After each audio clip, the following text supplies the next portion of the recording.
everybody! It's the season 3 premiere of Blood and Lyrium. Welcome back. We're very excited to be here and telling you this story. It's season 3.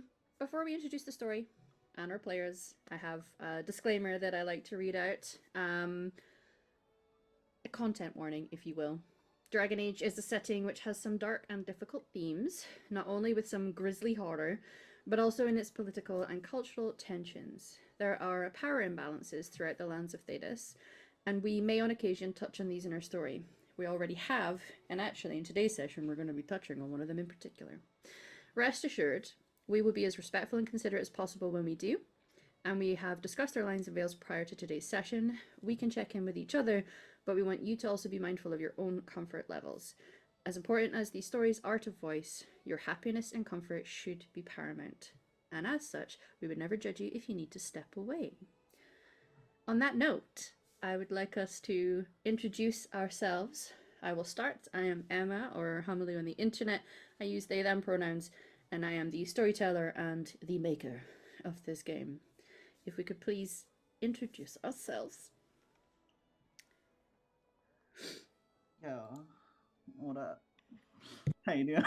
Hi, I'm Emily.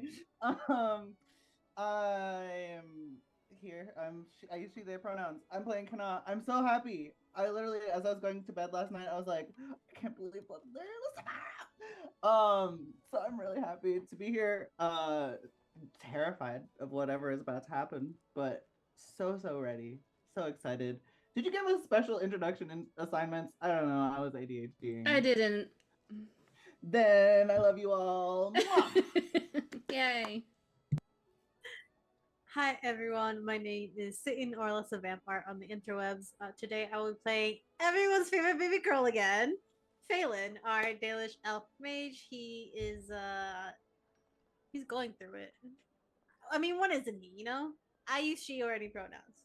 I don't care. That's me.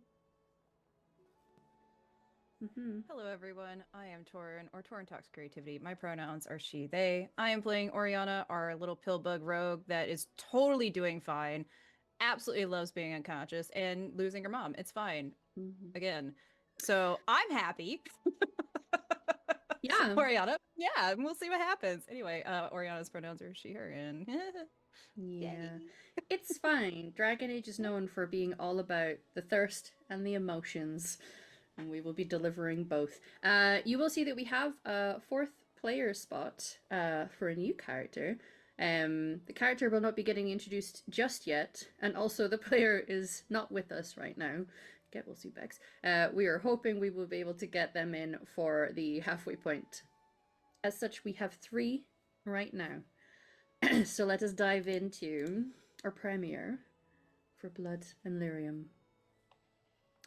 The year is 930 Dragon, and to the south of Ferelden, a bloody and horrific war is being waged. Not between nations and armies, but against the hordes of darkspawn that seek to bring death and rot and ruin to the world. Our story follows a group of lothering villagers who escaped the destruction of their village, faced perils along the road north, and who eventually made their way to the capital of Denerim. Fleeing not only from the Blight, but also their past, the authorities and consequences for their actions, plus the threat of the Templars who had been notified of an apostate mage. Couldn't be me. Setting off on the sea, the group headed north to Kirkwall. It quickly became apparent that many Fereldans were fleeing to this coastal city. The primary goal was to find family, but upon discovering that the young girl in question was off on an expedition with her father, the group had to head off into the wilds around the city. Some Dalish elves were rescued, a flirtatious encounter with a scholar was had, a scolding of an ex was delivered, and also a highly stressful encounter with some darkspawn in the deep roads was overcome. Only once with some self-immolation.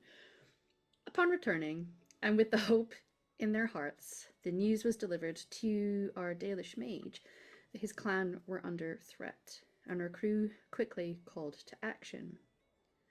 They were going to be heading to Orlais, and after trying to find a boat to carry them on their journey, the group found themselves falling unconscious and being stolen away. what has occurred? Let me shift my music. The mood is shifting, everyone. It is unclear how much time has passed. You were groggy when you first come to consciousness, and it is hard to center yourself as you were in total darkness. Not only that, but the smell is overwhelming. Salty air, slightly rotting wood, and the unmistakable odor of fish. Your head is swimming, and the movement beneath you makes it difficult to truly know which way is up.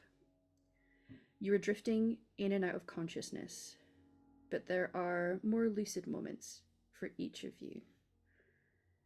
Now, Feylan, you would be the first coming to consciousness. Can I ask what you were thinking or feeling in this moment? I think right now, kind of blinking in and out of consciousness, unsure of where he is. We see the kind of slow movement of his body waking up, and I think all we can hear is a very quiet calling out for his mother. He feels scared. He feels uncertain of what's happening. He doesn't know where he is. He's barely able to process everything. And he's just trying to figure out what's going on, and all he can think about is comfort. It's difficult because in trying to move, it is apparent that you are struggling to move. Moving your limbs is difficult, and although the reality of why that is a little difficult to grasp, it feels almost like when you wake, but your body doesn't wake up too, and you have that strange sensation of being aware of your surroundings but not being in control of your body, except you are in total darkness. It is both like sensory deprivation but also a sensory overload with the smells, and also just a physical pain. Kana, you're next. Like I say, you are drifting in and out of consciousness at this point.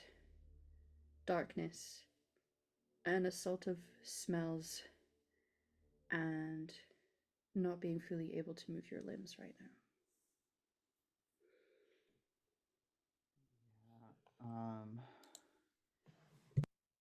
I mean, any amount of consciousness that is had at the moment is quickly put to both panic and trying to fight panic. I think, amidst all the sensation, I think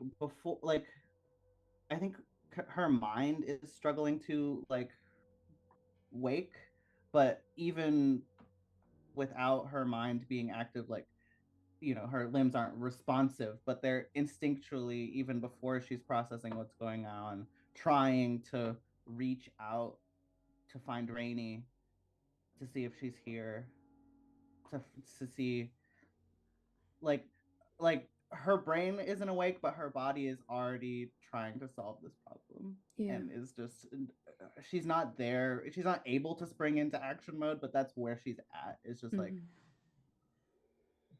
this needs to be, this is not okay. Like, all of her, these are the nightmares that I've had as a mother, and this is the worst case scenario. Yeah. And it's almost hard to judge really how to separate what you're currently experiencing and from a nightmare you might have had,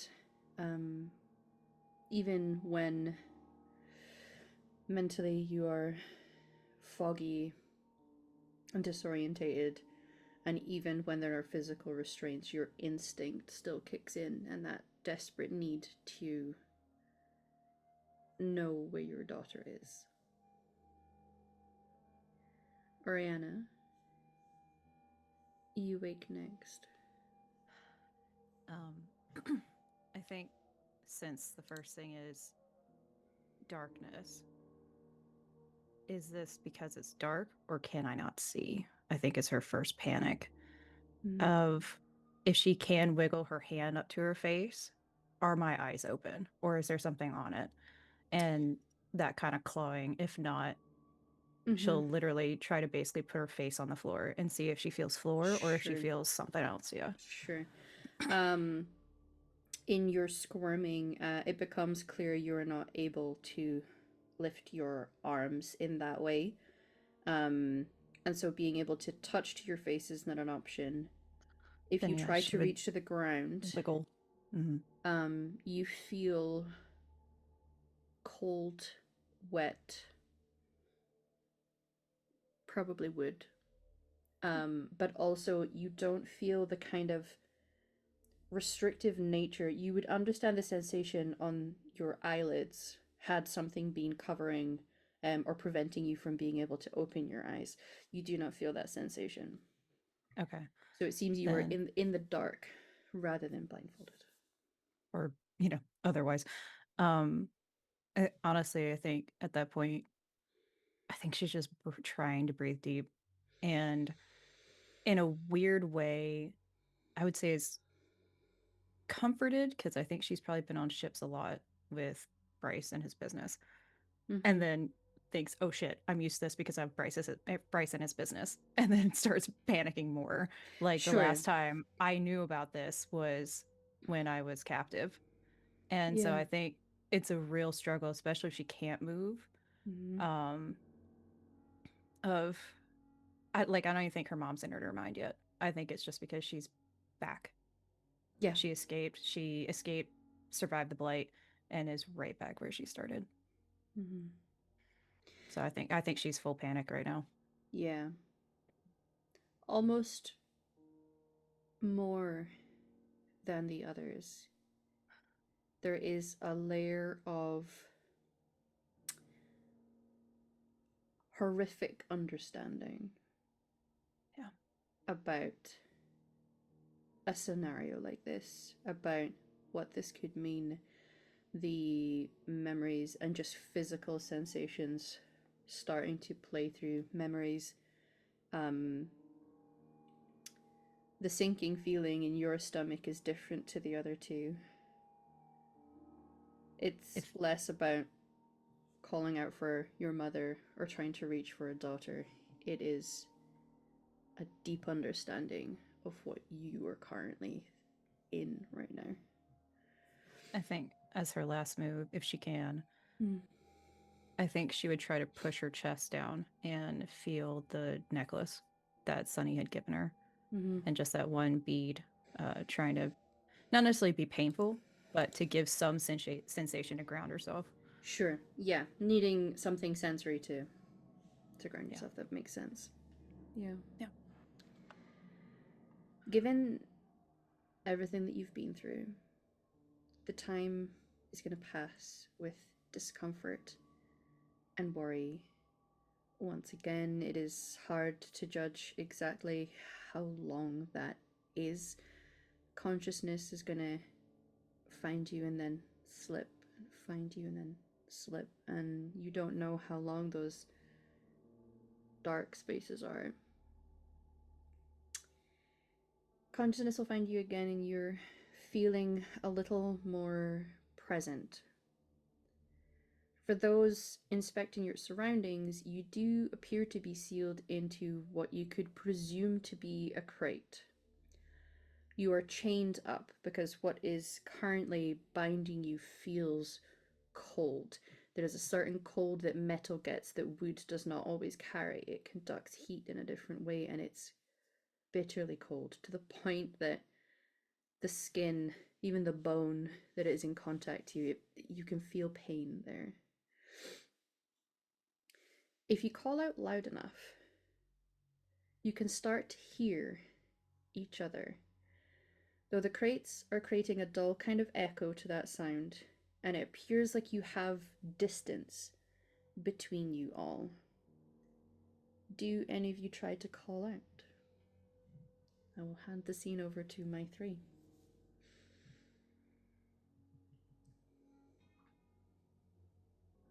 Honestly, I think Oriana. I don't know if she necessarily would. If she did, I think it would be at times when she makes sure that she doesn't hear any footsteps, nothing outside the crate moving. That would be another person who's free, because clearly that can't be good. So Sure. I think I'm assuming we're kind of like our hands bound in front, behind, just they're bound behind. Yeah. Hands behind, feet appear to be as well. Nothing else feels like it is currently bound, but feet and arms, yes. I think what she would probably try to do, kind of a whispered yell if anything, but I think she would start tapping on it in a way that her mother would recognize, to see if her mother could hear her. And is her mom still here on this ship? Because the last memory she had was cradling her mom's head because her mom was hungover. Yeah. So I think, especially being in the woods and hunting for so long, I think they would have a distinct way to communicate with each other without words. Makes sense. So yeah, I think she'd be hitting the chains a little bit. I think perhaps at first you don't get an answer, and it will become clear to you from the sound that you're able to make the first time you do it, an understanding that if somebody wasn't right next to you, they might not hear that, so you maybe slowly increase the volume of what you're doing. Yeah. Eventually, honestly, I think panic would make it louder too. Sure. Yeah, like I don't think she could control it after a while. Like... You will hear it, an echo return. The sound is returned. I'll say that sound perhaps is what causes one of the other two to pull your consciousness back again. Who do you think would hear that, and how would you respond? You can hear thumping now. Feylan would hear it, but the thing that's playing in his mind is his father's voice that says, "Stay quiet and stay hidden." So I think wherever he tries to make himself as small and as quiet as possible, because the only one there are many reasons why he has been warmed to situations like this, unfortunately. But recently, with some little magic that he did somewhere else in the poster I wanted, his fear is that he has been captured because of his magic. So he's trying to make himself as small and quiet as possible. All right. You can't hear anything right now but some thumping. I will say, if you're considering the sounds of banging that's going on, an absence of sound at first, and then you will hear some almost like panic shuffling, the sound of metal against wood, and then just hear a calling out, "Mom!" Rainy, just hold on. Are you? Where I'm are here, you? baby. I'm nearby. I'm gonna try to get to you. Just hold on. Are we? Our arms are bound behind our backs. Are we in any other way restrained other than being in a crate? Our feet are restrained as well, like tied together. Chains. What? Yes. Chains so tied together, but there's some sort of metal. It could be cuffs, but there's the sound has a chain effect as well, so it could be some chain and shackles. Your body, aside from your wrists behind you and your feet, the rest of you doesn't appear to be restrained. So if you were to try and shift yourself onto your knees, for example, you would find you were able to do that. Okay. Probably a long shot, but Kana's gonna try to break out of the chains just straight up. Okay. Yeah. Just like fully mom rage and adrenaline try to be like, I need You're to gonna not be in this She-Hulk box. your way out of this. Um, Yeah. Gonna maybe use her like blacksmithing expertise to be like, that's a weak point in the joint that I Sure. recognize from Do my. you feel you're gonna take your time to consider the way that it's moving to, without being able to see it, figure out the way that it's done before you try to pull? Or are you Yeah, just I mean, like she wants to just like, but Sure. she wants it to succeed. So she's like, Sure. she's squirming. She's figuring out like how much wiggle room she has, how much like all of her energy is focused on like, okay, how do I get Yeah. out of this box? Can you first roll me an engineering roll in your cunning? Yes. Okay. That's enough that I'll allow you to add a +1 to what you're doing. There would have been a gradient of how much you would have been able to add to your strength. It should be might, which you don't have as a focus. Because might is like feats of strength, right? But you can just roll with your strength. You are still a very strong lady. So you can roll your strength and add 1 to what you roll. Okay, it's not bad. I would say that you're able to get to a point where you can feel the way some of the links are turning in on themselves, and you're reckoning if you were to twist your hands first and then try to pull, you might get a bit more give on it. I will say that you can pull, you're probably going to do it a couple of times. You may even start to pull some muscles. It is not enough to completely break free, but you feel it weakening. For the time being, you're still bound, but being able to get you out of this is going to be far easier. Okay. Hi. So, yes, hello. Okay. So, You hear the calling Yeah. out, so you can hear now Kana and Rainy calling to each other. The others can hear. Okay. And this is free form for like you guys communicating with each other, having a conversation, or doing things. So this is gonna depend on a few things before I start what I'm gonna have Phelan do. Would I be able?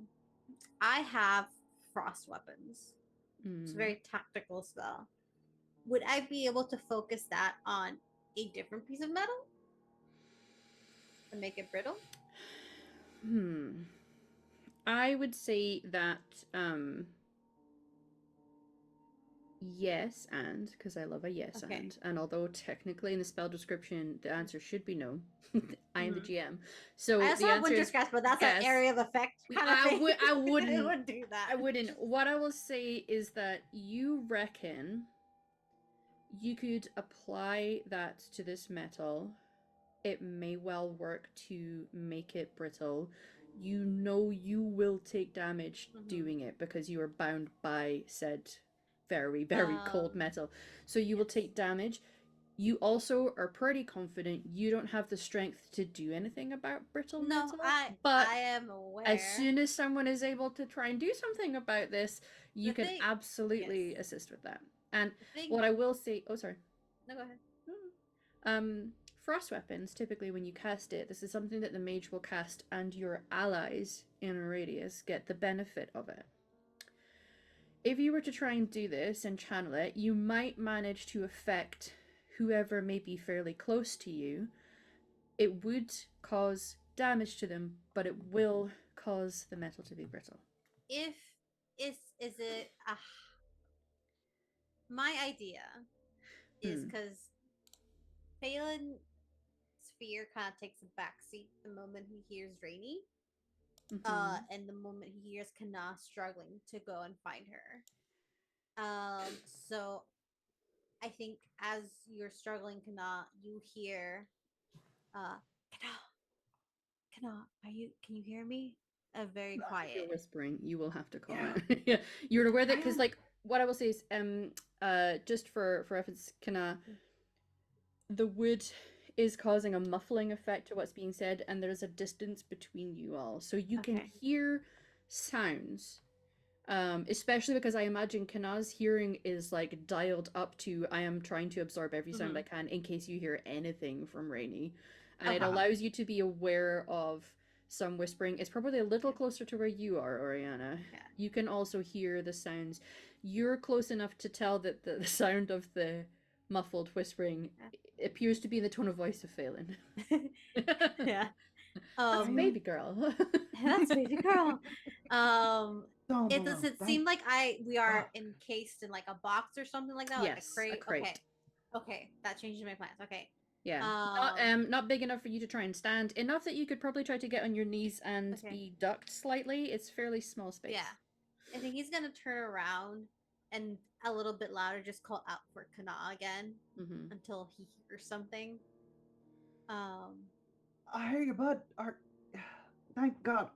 You're Oriana, Aranan, are you guys here?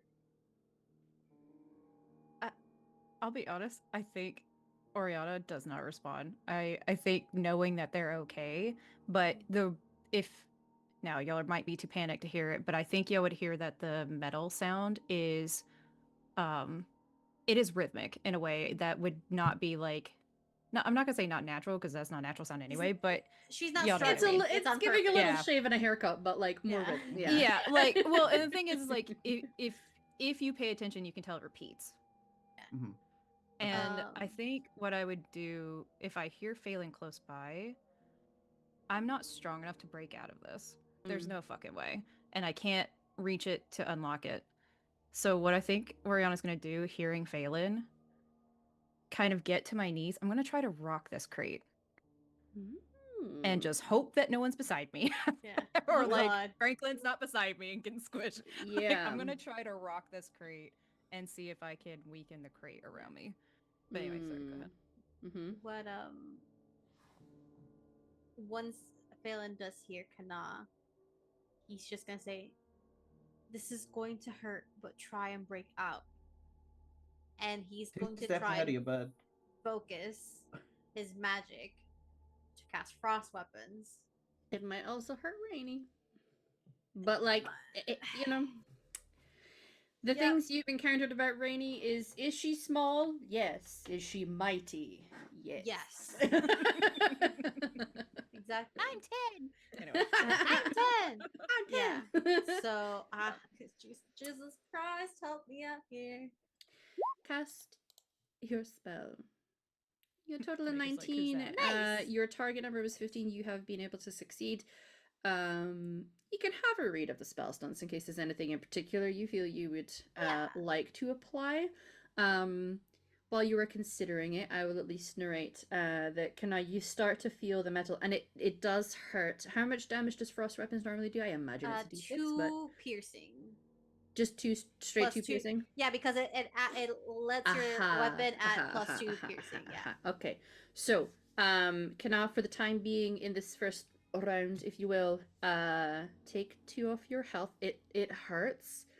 We did just sleep, so we're fully healed, right? Yeah, you've been out for a while. Some time. So yeah, you I don't know if it counts as restful. having been but your health may have returned to you. Yeah, your wounds would still be healing in that time. Yeah. Okay. I'll take anything I can get. Okay. Ow.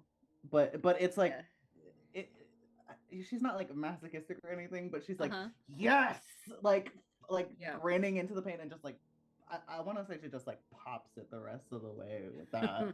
Okay. Like, I could roll again. Yeah. You are gonna hear you know what? I will say that actually all that Phelan has done, has he caused a bit of pain to Rainy? Yes. But when you start hearing ow, ow, ow, if anything, that is a motivator for you to break out of it. Ah! We're burning the ship down. Yeah. I think Kana was already preparing to like brace against like one side of the crate and then just like bash her feet against the side. It's just gonna try to kick out of this crate. Explode it. Sure. I will allow you to roll your strength. What I will say is the weakened metal and the frost applied to it, I'll allow you to roll twice and take the higher of the 2. Ah, that's kind. Okay, so this is okay.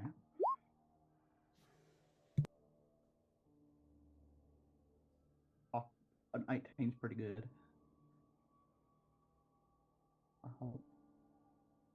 It is. Yeah, 18 is pretty good. You do manage to at least get the chained part loose.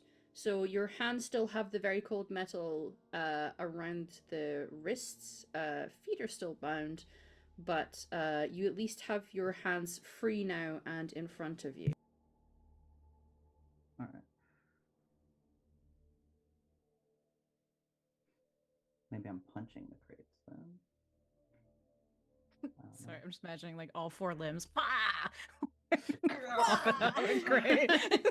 Just popping out like a starfish. Wow. I just walk. Can I just walk around like Snake in a box? Milk your solid box.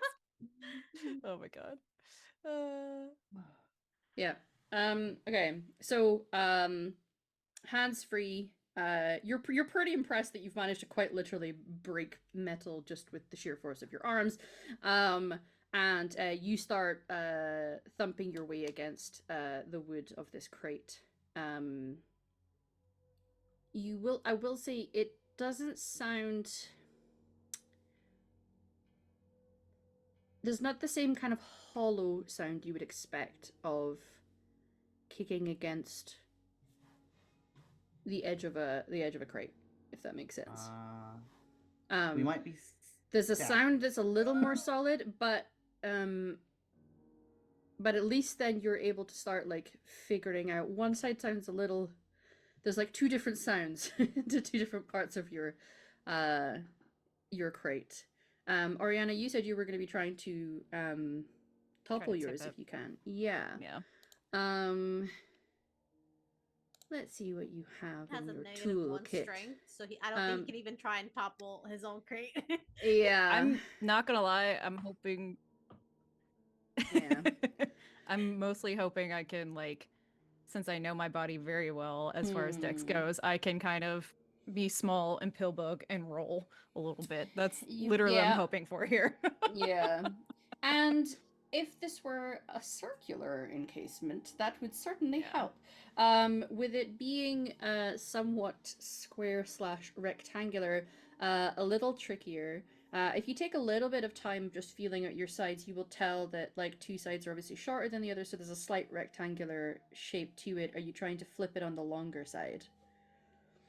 Okay. So rather than it Beating being down the panic of it a coffin, then yeah, hold on. It's not so small to be a coffin, but it feels New panic. A little more rectangular than completely perfect square. Are you going to try and tip long end? Because that'd probably be easier than tipping on the short end. Probably, and damn, I wish you could see. Yeah, I will attempt it, and then noticing that the box is not actually square. Yeah. Because that plan kind of hinged on it being square. There's still a certain rolling that can happen if you're going along the long way. Yeah. She's gonna attempt it, and when it doesn't work, she's got something she wants to try. Anyway, go ahead. What? Roll me acrobatics, I would say. You're trying to be clever. You. I mean, you don't have. It's a little harder to do because you don't have your arms and legs loose for this. If you were able to get all four limbs out, are you trying to? So if you're able to get onto your knees in this space, what is it that you're trying to knock against the edge? Is it shoulder barging? Pretty much, and I would say, especially because she's such a lithe person. She's not a character; she's a person. I would even say character sheet. What is this? What is this? I just roll. A camera. I would say I think she even actually kind of does both directions with her body. What I mean by that is, yes, a shoulder roll, of course, but I think she's trying to use her lower half to push and kind of twist at the same time. Yeah. Just disregarding the shoulders and the hips at this point because they're gonna break at this moment. Yeah, I need to get out of the stand box. Yeah. And with a 17, you do manage. It takes a couple goes. You're noticing that this feels quite solid, and because your body weight is going through the bottom surface of this, it's a little hard to try and. Again, you're using your smart because you're a smart person who can apply certain types of logic to a scenario like this, such as if you're going to go in for the shoulder, trying to lift yourself as much as possible off the bottom. A little hard to do when on knees and not with both feet free, but you're trying to at least get some physics going. It becomes apparent that there's maybe more to the resistance than you first thought. Eventually you are going to be able to get it where you can start to feel it at least rocking. There's the sound of something above you, and then as you finally get it, and there's like a moment where you're like, oh shit. and perhaps just a wave managed to rock it at just the right time. You're like, I'm gonna go with the waves. You do flip over. It's going to cause you to fall on your back slightly, and it's a strange sensation because you can't see anything, but you hear something tipping above you and to the side of you, and something either opens, unravels, bursts, and there's just the sound of little things dropping as if somebody had just dropped a fuck ton of marbles all over the top of you and around you and on the floor beside you. And it's a very strange sensation because the first instinct when you hear something like that and you can't see it is, oh god, stuff's gonna fall on me. And nothing does, but you did manage to get it over at least. Yeah, I'm trying to basically loosen any planks if possible Yeah, the Sure. jarring. And can I listen at all to see, like, is this coins? Is it something skittering and alive? Like, you know, is it inanimate or is it not? Roll me cunning. Just straight cunning. Research would not apply to this. If Thingies an drops. evaluation would maybe work, but It was great. I rolled a 9. I hear Bellissimo. everything. You're like wishing it was coins, and then you're like, it didn't sound metallic, so probably not, but who knows. It sounded like marbles. It can't be. Why would you have a giant sack of marbles? Some weird pirates up in here. Yeah. Very valuable. They're pretty glass marbles. Yeah. Did I manage to basically, when I was tipping the crate, do I see any like slivers of light? Like, does it look like any of the crate flakes have moved? I don't know if they would have moved to weaken it necessarily. Some damage might have happened that you can't see. That's entirely possible. You will see a slight sliver of light, if only because you've changed the angle of the crate. Yeah. Something that may have been on top of you is now no longer on top of you. There is enough there. It's hard to tell because it's not the bright, dazzling sunlight. It's not got that warm, fiery glow of candles. It's a little dull in color, but there is just a slight sliver, so that it's not total darkness that you are in. Oh, I'm so scared to ask, what do I see through that little sliver of light? Nothing. Okay. Yeah. Just there is something that is not pitch blackness. If you were to go up and try and wiggle your way up to get your eye through it. Phelan, can you also make sure that you have taken 2 damage from your cold? If anything, Yes. in this time, I would say the pair of you can take another 2 cold. It is still very chilly. Oh, chilly. So chilly. I will attempt to roll it again. Is the view I have through the long side of it? It is like it is one of the long sides, and it is now the top surface of whatever it is that you are in. I'm going to crouch down incredibly low as I can, like just in half, and I'm going to use my back and try to pop out into that slit. Yeah. I'm gonna give you just a smidge of damage with your efforts. Oh yeah, no, it's gonna hurt. I know that you'll be. It's only 4. It's just 4. That's not bad. It's not terrible. Yeah, I'm gonna keep going. Yeah. You guys. That way, but yeah. So the 2 of you hear the sudden, rather cacophonous sound of what sounds like a quite literal shit ton. I'm sure it is an actual scientific unit of measurement. Shit ton of marbles. The sound of it on wood on the deck, the sound of the sudden clattering of one of the boxes, and now another sort of like rhythmic thump happening. Do the two of you react to that at all? I will say, when there's the Fear. sudden loud sound of all of the marbles, you are going to hear Rady go, "What the shit was that?" Oh, never mind. Oh. Cursing's not a big deal right now, baby. It's okay. It's true. I'll remember that. Phelan's Why like, is the metal one cold? fear. What's happening? One fear, and it's a shit ton of marbles. New fear unlocked. Adds to character sheet. Yeah, Phelan, what are you so scared about? There's a lot of noise happening right now. There was a loud noise, I will say. I was The already sensory scared. overload on our little autistic baby is quite overwhelming right now, because He's between the trying smell, the darkness, the fear. constricting, the marbles, The fear. the fear. I think right now he's really trying to not go full blown panic. Hey, Phelan. Because he's trying no. to No. remember his Phelan. teaching. No, not the mage. Oh no. Don't. Hey, Phelan. Yeah. Brittany. Roll me a self-discipline roll, please. No. Hey, Phelan. Oh god. Okay. Yeah. In this moment, I would argue that, not just for sensory reasons, but the scenario you found yourself in, the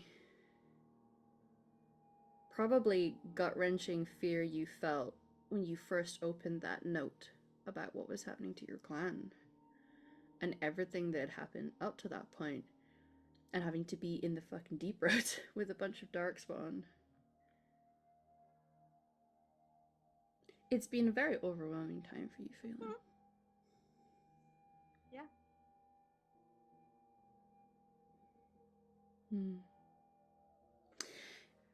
You feel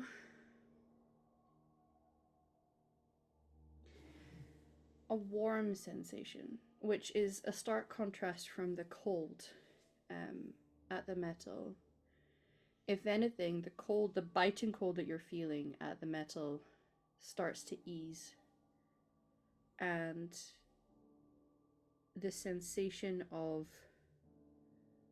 warmth and comfort starting to come over you.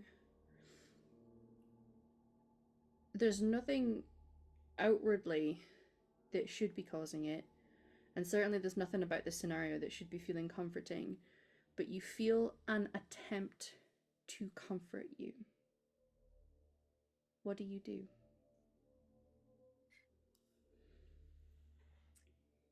There is a moment of like a spike in the panic at this new sensation and how out of place it feels. But much like when you get a sudden hug that you realize you really need it, you kind of freeze up. And I think the body then starts from kind of like scrunching up and starts relaxing. And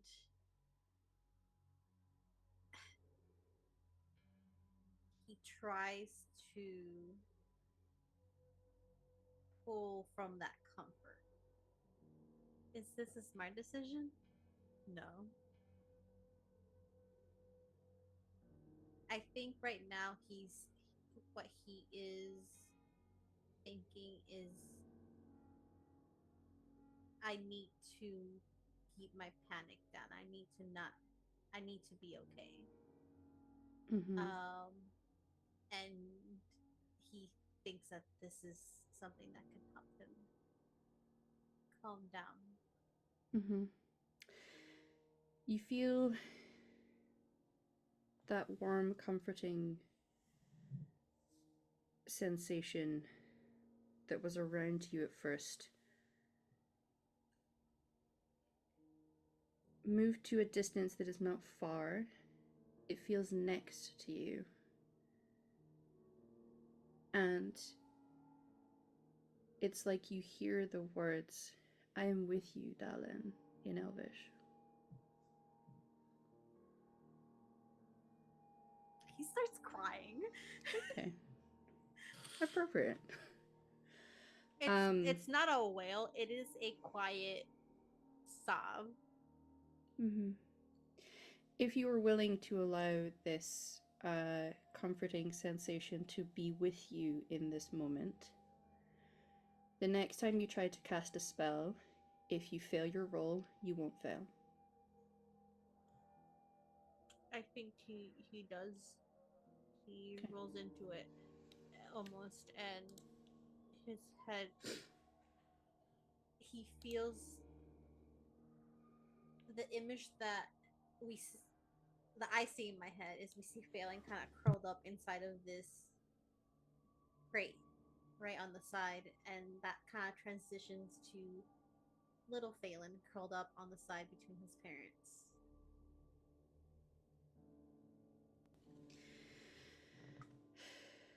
So, the panic that you felt, and if we're being realistic, the way that certain brains work, the potential meltdown that was about to happen, you feel comforted in a way where you, in this moment of cold, dark isolation, you are not alone. Okay. It is. Hey, Phelan. In a sad tone.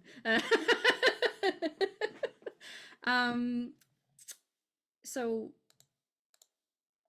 it is an overwhelming time for all three of you. Confusing. We are clearly willing to hurt ourselves to try to liberate ourselves from these confines that we find ourselves in.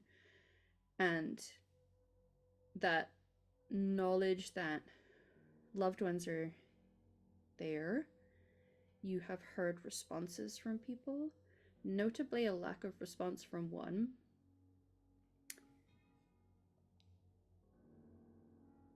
It takes a little bit of time. Your attempts appear to be somewhat in vain, despite the absolutely Herculean efforts. Where you are is contained in such a way to keep you secure, presumably from the rocking you've been feeling, because you are likely on a boat. If you were not in a secure way, you would just be flopping around like a tit in the breeze. But you're not. You're welcome, Emily. That one's for you. Was not emotionally prepared for those words in that order right now. One of my favorite phrases is like a witch's tit in the breeze. And I felt like I needed a little bit of lightness before what is about to happen. You then experience something that is so wildly out of what you could imagine, it is hard not to believe you were in some kind of dream. The boat lurches heavily, and there is a sound of crunching wood. The containers that you seem to be in all slip and slide to one way, and you clatter heavily. You knock yourselves against the surface closest to you, again causing some pain, likely some injury. There then comes an ear-shattering, terror-inducing roar of something massive. Screams are heard. You find yourself suddenly thrown again, another painful thud on a solid surface. It is hard to know which way is up at this point. You have probably changed your direction at least twice now. The crashing continues, and then nothing. The movement stops. The sounds quieten. There is a sound of very heavy beating wings. Some of you may have sustained an injury or two, possibly broken bones, maybe a dislocated shoulder or two. The impossibility of what you just experienced eventually there are muffled sounds of what seems to be voices, and a sudden swerve in your movements, as if taking a very speedy turn around a corner in a cart. There's going to be about 30 minutes in your confusion and no doubt panic states where the proverbial dust is starting to settle. How do you react? If anyone calls out, you are going to find yourselves a little closer, it seems, than where you started. First thing, did I recognize any of the orders? Did we hear any orders of people shouting out when all of that happened? The exact wording is a little difficult. I will say I'm going to give you the benefit of understanding Orlesian to understand two people who, in that language, will say basically head to shore. And it's muffled and it's quiet and it's clearly far away, but you pick up enough to be pretty sure that's what they just said. And it's not common. Okay, cool. That was not common, no. Yeah. I think hearing that after that happened, I think Oriana will speak for the first time, and it's probably like raspy. She hasn't talked in a while, and just, they're taking us to shore. We have to get out of this. And if I can tell if any part of the stupid box is broken now, I'm gonna try to bust my way out of it. In a similar place. Yeah. Yep. You guys are struggling with the busting. Do either of you respond verbally to what has just been said, or any kind of exclamation? I will say, on at least two of the clatters, you hear quite a gut-wrenching scream from Rainey. That was very scary for her.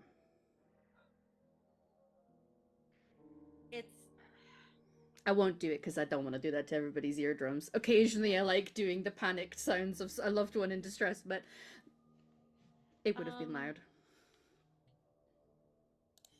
Shore's better than here, right? They're talking in Orlesian. I don't know where we are, who they are. We gotta get out of these damn crates. Rainy, baby, just try not to panic. We're figuring this out, okay? I got you. I'm with you. You hear her say, okay. Her voice is cracked. She's clearly crying. And that's enough for all of you to be a little shook. This is a girl that, despite everything that she went through with you guys when you were on the outskirts and then into Kirkwall, clearly quite a bold and confident child. But she sounds very scared and upset right now. Feylan. I'm doing what Phelan is doing, which is rapid firing thoughts of what he can do to help. All I have is electricity. Sure. Don't have fire. And there's a lot of metal, so I'm not gonna use I'll say, and probably water. Just saying. Yeah. From the peanut gallery, there's water, please don't. There's sorry. Okay. I'm gonna try this. I don't. Okay, so I have Stone Fist. Yes. I don't have a visible enemy, but if I cast Stone Fist, can I hurl it at myself?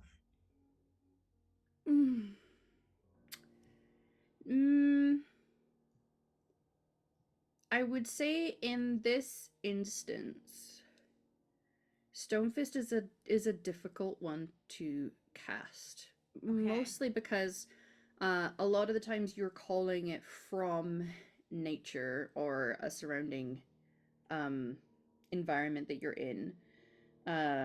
And you're in such a confined space as well that if you were to try and create it inside here, it's going to be difficult to cast. It's not that you'll really hurt yourself kind of thing, because I imagine Phelan's like, I don't care, I just need out of here.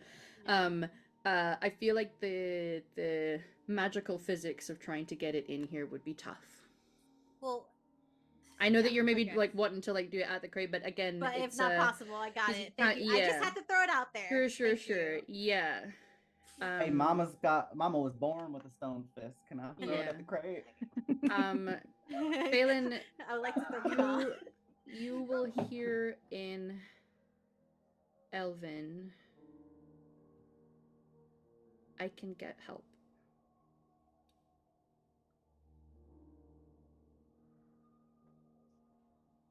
He's going to take a deep breath Mm. because this is also now scary. Mm. Because he's talking with something that's not there. And from what he knows, Sure. that's not always great. But yep, there's no words other than like a mental word of please. Okay. You will feel an acknowledgement.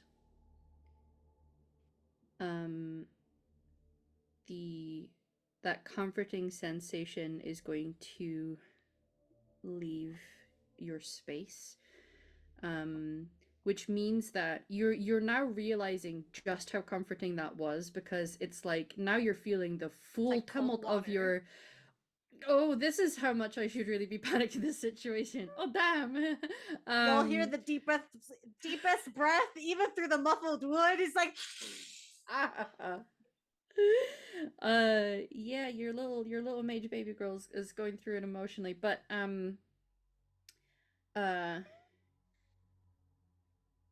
there is a moment two of you are desperately trying to get out.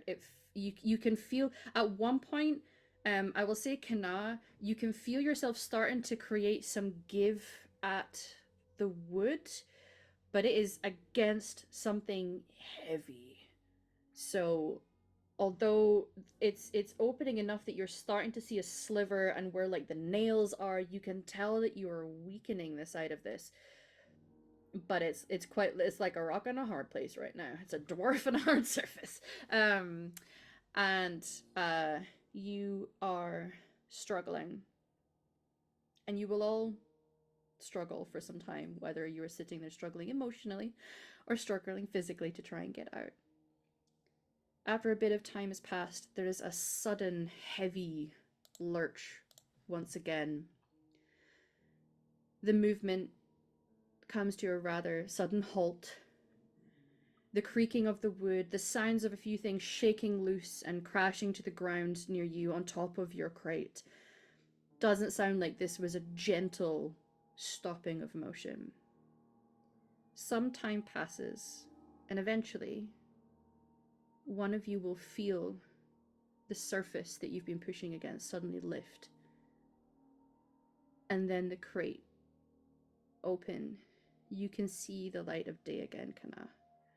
As you squint at the sudden brightness, and it is blindingly bright because you've been in darkness for quite some time, what you see first is the silhouetted shape of a massive pair of horns. And we're going to go to break, everybody.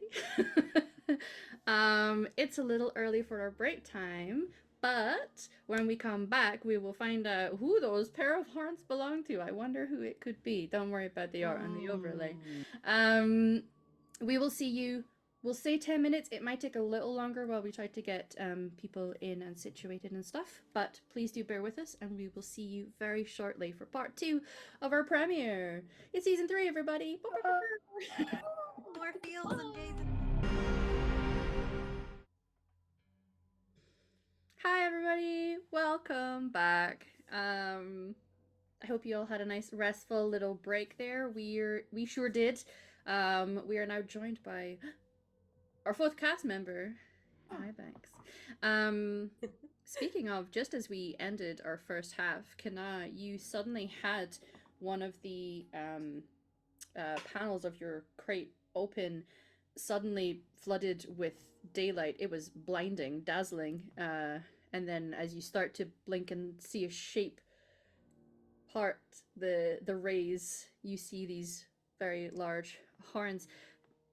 Bex, if you could, can you describe, as Kana blinks a couple times and starts to focus on the shape in front of her, what does she see? Sure. She sees just the hugest, most bulking Kunari figure in the world. Broad shoulders, like lined with corded muscle all down the arms. There's an axe sheath on the back and curling horns tipped with precious stone. And it's a little bit of an intimidating figure. She's large and yeah, Kat's a bit of an intimidating presence.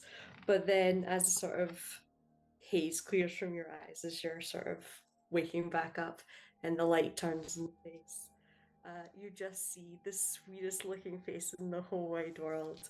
It's just huge puppy dog eyes that are like almost perpetually like slightly glassy and wet.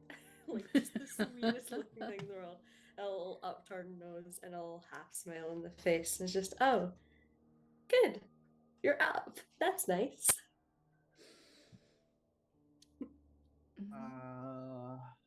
Yeah. Sweats and gay. Shut up. Your daughter's in danger. Your daughter's in danger, yes. Should I be happy to see you or punching you? Whose side are you on? Oh, please don't punch me. I'm just trying to help. Do you want a handout? I can give you a handout. Do you want me to help anyone else? I don't know really what's what are these all your friends? I can pop up and okay. Yeah. Actually, I'll help you out first. That feels better. But we'll just stutter and reach a hand out. Yeah. Cass will reach out and just like huge hand like in yours, and then just like a real strong grip to lift you up and out. Mm-hmm. It's not very often that Kana feels like small, like really, like she's super strong too. Like so she's just like, oh, what's happening? Feel dainty. I will say thanks. Sorry. You can see that Kana's wrist manacles have been broken apart, it looks like. There are still some around the ankles, and I imagine, Cass, you might actually have the keys to these. Yes. Yeah, Cass will like reach for the wrist and go, oh, hey, resourceful. I like it. You want me to get the other ones?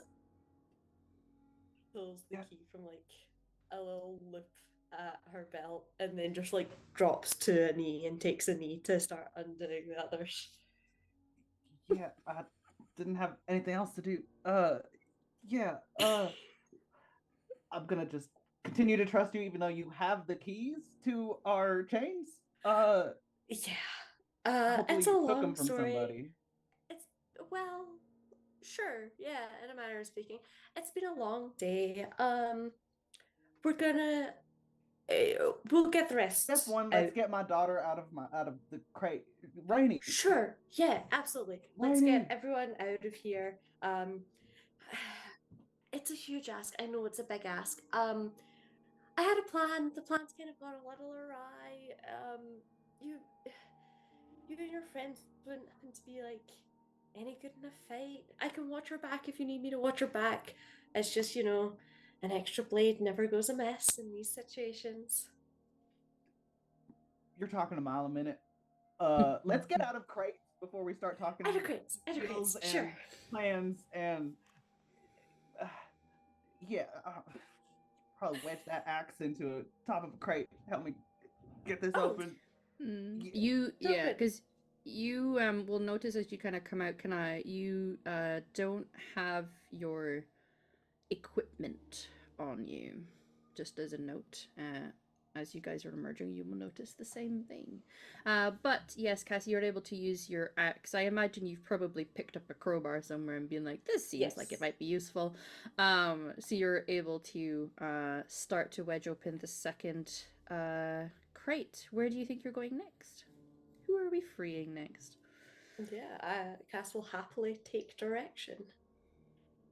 Rainy, where are you at? There's so okay. It's fair. You can kind of hear her sobbing. She tries to like control it, and call back out to you, but is having a bit of a hard time. So you're able to go over and start to open up one panel to it, and you can see Rainey, who is also confined in there. She's gonna try to scramble to her feet. It's a bit difficult. She's been in there a while and being knocked about. You can see she looks a little hurt, but you know, children are safe in my campaigns. But she's gonna try her best to like launch herself at you and just immediately clearly need a hug. Oh, same. I'll pull her out and just be a little unhelpful for a minute there, Cass. Yeah, Cass will see the moment, respect the moment, and just get to work on the next crate. Yeah. Eeny, meeny, miny, mo. Ariana. You will find some things clearly being cleared out of the way, stuff that has fallen over, and one side, which you were already starting to weaken with your efforts earlier. So it's actually a much easier panel to undo, Cass. And you will see Oriana inside, probably a bit hurt. What kind of injuries do you think you've sustained, Oriana? Definitely pulling at the chains has probably like loosened up her shoulders and stuff a little bit too much. And so I'd say they're sorry, I won't get too graphic, but basically they're probably at angles they shouldn't be. Sure. But I think what Cass probably sees is just a mess of brown curly hair and someone bent down. So they're still shackled. And just honestly, a really skinny, moppy little human. Like she's tall, but she's very, very small. A little And- rata of a human. Yeah. And I would say there's probably even marks on like the neck and the back. She's been up to this point, she's been hitting the top of the crate with her back because her hands and her feet are behind her. So it's like a really sad stringy cat. Oh. It's the animal charity video. See, Yeah, yeah. I nailed was it. like, but We're this is all like the sad cats mangy being rescued feral from bins. one. Yeah, It's yeah. like the hair's fucked up, just like mad little one. Yeah, Cass will like put down her axe to try and not spook you and just like sliding away. And it's like, hey, can I undo your chains? Is that okay? Think just like the side little profile, you see a green eye, and it's just like I don't know if she really says anything. I think she's too mad at this point because she wants out of this damn box. But we'll just very quietly nod and try to lift her arms a little bit. Okay, great. Just trying to help. And we'll like sort of lean in and try and gently undo the chains without like making contact. Is like, oh, that's a spooked one. Let's not Just starts initiate hissing. contact. Yes, that'd be Yeah. always make I- sure that they can see where I am. Yeah, telegraphing my Literally- movements at all turns. The moment that her both are free, though, I literally think she actually springs out and just like Yeah. gets to where she can face you at all times, Yeah. and we'll start eyes darting, looking for other crates that probably have her mom in it. Yeah. Yeah, Cass lets you spring out and is like, okay, hey. All good? Gonna get on to freeing that work for you? Yeah. Go. Okay. Thank you. No problem. Picks up the axe and is like, need it to pop open the crates, not doing anything weird. Just gonna slow it, just gonna- Definitely, Yeah, promise it all Oriana's worked like fine. side crawling, like weird hill bug crawling over crates, Like the- looking for ones The that have her ring mom. girl. Yes, absolutely. With her like horrible like wet hair strands in her face, just like mother, it's just like knocking on the crates. But It's literally just just like- keeping eyes on Cass the whole time. Okay, you know what? Sure, live your truth. I'm so happy for you. That's fine. It's very Love that unsettling. for you. Yeah. Yeah, Okay. Okay. Let's do Phelan next. Lovely. I will say, Cass, it's strange when you were dealing with what you were dealing with, which I'm sure you'll Mm. explain in due course to everybody.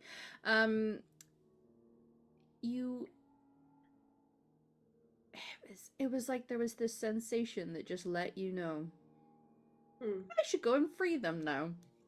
And the thought popped into your head, and out just as quick, you didn't question it, and you were like, this feels correct. This feels like the moment. This, Yeah, it's this my is the moral call. compass, Um, clearly. And it's not until you're looking at this crate that you remember that sensation that you got, and you're like, that was a sensible thought I had. Definitely nothing was influencing my thoughts. Not at Influencing all. my thoughts in my Dragon No. Age game? No. Can't relate. Couldn't be me. And So as you you actually can't influence Cass's thoughts because she doesn't have any. Check and mate. Empty-headed. Yeah. No thoughts. Full heart, all in. Let's go. You don't have to overthink things if you're not thinking.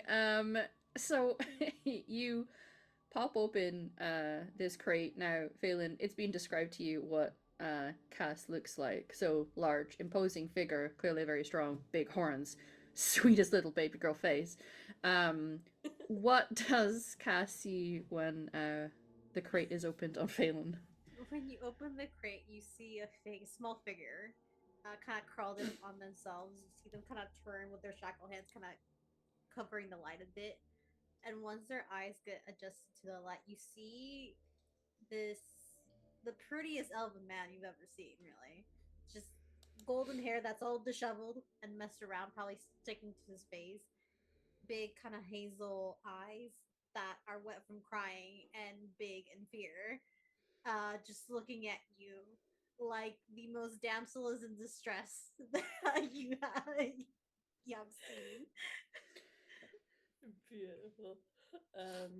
Another same sweet baby girl face, just scared Baby and girl face. sad. The slightest little chin quiver.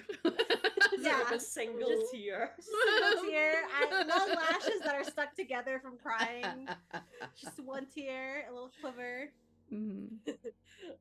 Yeah, Cass. I'll adopt looks this down. one, please. Kind of. Yeah, takes the moment. That rescue kitten was a little feral. Kind Hey. of does like almost a half bow at the waist to offer the keys out, and it's like, would you like me to undo those chains?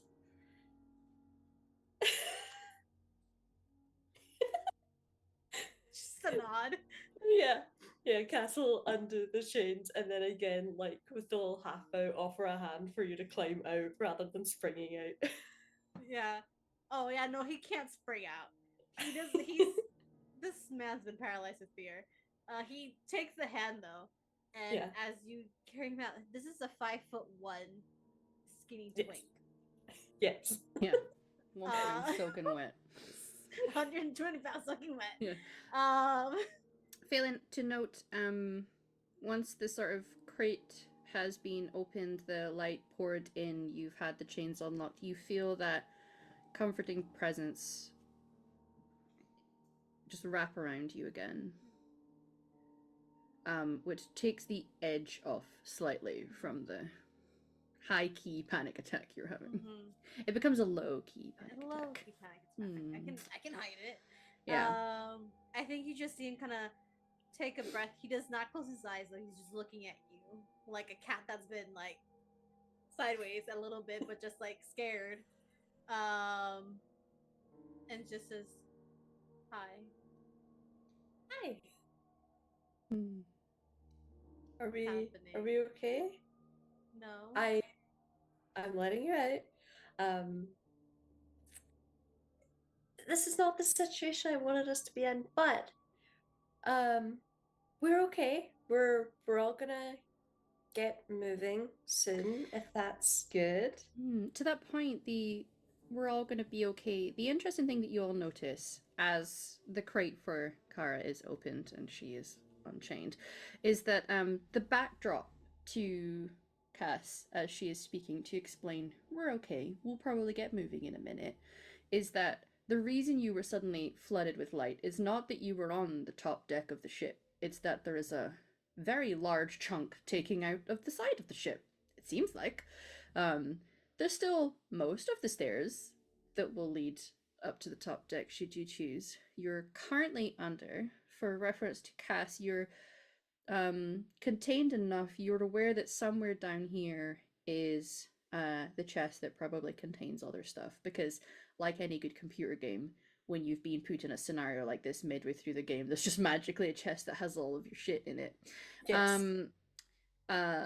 What also is of note to you all is that while 6 of you were there and fell into your unconsciousness, it only seems like there is 5 crates here that have been opened and freeing people. Iranins is not here? Was she in a crate? It's hard to tell. The scene Now is yours, that everyone. I would say, now that I have my mom back, definitely like patting her down, just like, Mhm. "Are you okay? I'm sorry." She's kind of holding one arm. It looks like she's maybe had a bit of a break. She's just like, I'm fine. I have all of my limbs. You are not okay. What do you mean? We're Just like, it's fine. looking a little bit like an early stage zombie here, with limbs not quite where they should be and disheveled. I'm gonna take whatever cloak I have and Yeah. bandage her arm to her. Okay. And then once I know she's okay, I'm just gonna get on all fours again Uh-huh. and just Franklin, and try to find my little baby Nug. Now that I know Sure. they're all okay. Yeah. Yeah. As you start to say the name in the crates, you can't seem to see anything, and there's a moment of panic, until you hear through, that wall and that door are still solid. There's not been a chunk taken out of them. In what would be another space down here in the lower deck, you hear the unmistakable chittering squeaks of a Nug in the other room. I'm busting down this door. I can't. I weigh maybe 130 pounds at 5'7". I'm getting through this damn door. Cass, you will see, going through to the area where you know some of the stuff is stored, various bits and pieces that were being transported, but certainly where their stuff probably is, this scraggly feral cat looking person has just busted down the door and gone charging through. You can see in a little, like, maybe it's a little bit like a stout bird cage almost, and you can see Franklin is there chittering and holding onto the bars in the creepy way because he has little human hands. I'm ripping that door apart. Is it locked? Is it locked? And I think you'd be able to like loosen the mechanism that would open that cage. Yeah, he's not locked in there. Okay. He's contained but not locked. Yeah. Well, absolutely cuddle him and just like I think like now that Oriana and Kara and everybody I can see that they're okay. I think the crying happens a little bit. Like all of that pent up panic and just cuddling this weird fleshy Nug that I love so much. We all love Nugs. I know. I think she just like goes back to her mom with the Nug. It's just like hold the family close. We're not dead. And just as a quick aside, are there any markings on the ship anywhere? Any markings on like crates or something? Down here, you don't see anything. You can roll me a perception roll if you like. I will attempt to. While you're doing that, what are the rest of you doing? You kind of are collecting yourselves. You can see a giant chunk torn out of one side of this ship. One of your companions has run through and has started crying, and there's the squeaking of a Nug through there. Rainy is currently just still holding desperately onto you, Kana, right now. She's kind of shaking a little bit. She's a bit quiet. I think a few realizations are hitting you. Has been holding her, and it has been holding her, but like she doesn't have the luxury of fully being in the hug like Rainy is. She is like looking around, trying to make sense of this situation, trying to get a read on this, our rescuer, our captor, this big buff lady who's delightful, but that's so weird. The fact that she's delightful is so weird right now. Sure, it's a little jarring after what you've just been through. Like, it's great, but it's like, Kanana's just like, the processing is like error.exe. It's whiplash, yeah, for sure. Yeah. So she's looking around. She's like, okay, and she puts her hand on Rainey's shoulders, and she looks her in the eye and is like, now, Corain, which never busts out Corain unless it's serious. Corain, I know there's a lot going on, and until we know what's happening, until we are safe, I need you to stay where I know where you are. And if I tell you to do something, I'm going to need you to do it. Yes, Mama. Okay? We are going to be okay. We're going to get out of this. But I need you to trust me. And I'm glad you're okay. I'm sorry. She just, there's like a I'm moment sorry. where you see like the lip quiver, the big tears start to pour, and she just clings onto you again. I'm sorry. I want to. I will. I wish I could just keep hugging you till this is better, but we gotta be ready to move, okay? And we'll stand, put herself between Rainey and Cass, and as tall as she can make herself, as wide as she can make herself, with no armor, no weapons, no nothing, bleeding, a mess. Like, thank you for getting us out and all, but no offense, but you better be quick in telling me what the hell is going on. My friend is missing. We just got captured. I don't know what the fuck you want from us or why I'm supposed to trust you. Sure. Yeah, so fair. Okay, we'll do high level before we get moving. Hi everyone. I'm Cass. I'll be your rescuer today. I'm part of an organization. We work to try and liberate people who have been captured and trafficked in these circles. I use this in sort of gestures to her whole physique to pose as muscle so that I can get in and do things like this and bust everyone out. The plan was to try and wait until we docked at Bargo, the port town that's down the way.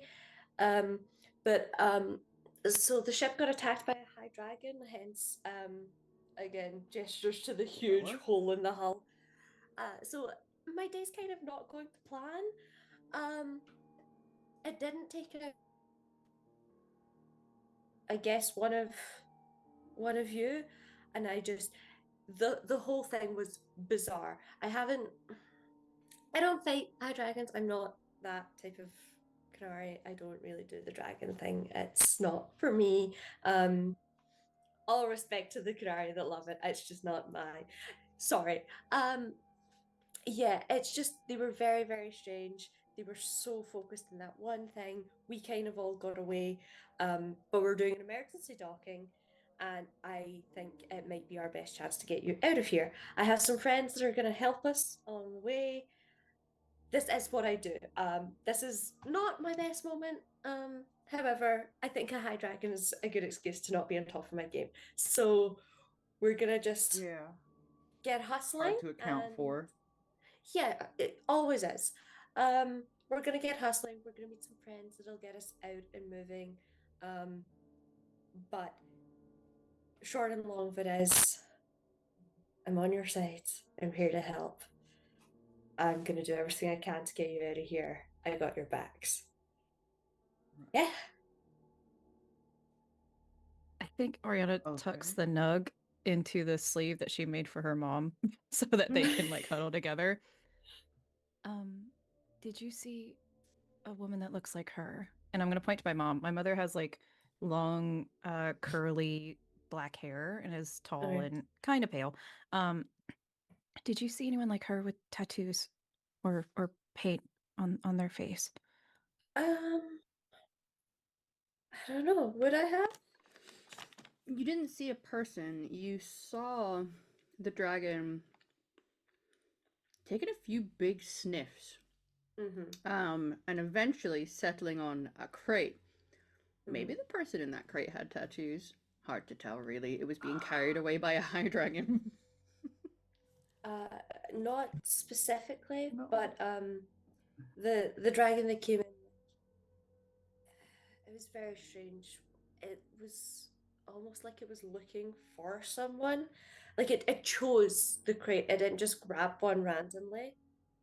Like it came in and was like sniffing everyone and trying to find something, and just it was like it chose that one crate to take specifically. I don't know if maybe the person you're looking for was in there. I don't know what could have motivated it. It was just so out of character. I don't. I'm not it a was a dragon hunter, but I read a lot crate of the down lore. here with us. Yeah, yes, one of yours. Yeah. You saw it kind of like crack open the hull. Ignore you Yeah. guys. Ignore the other guns. Didn't want to like. It just hand plucked this. Yeah, And then like it fucked was off. hunting. just yeah, cracked that big hole out of the hull. Was kind of hunting around for something specific. Took that crate and left everyone else alone. Yeah. I just What? look at the others stunned. Just no words. This has been Phelan's face throughout this entire conversation. Like, um, pointing back to Cass, just I don't have a choice to not believe you right now.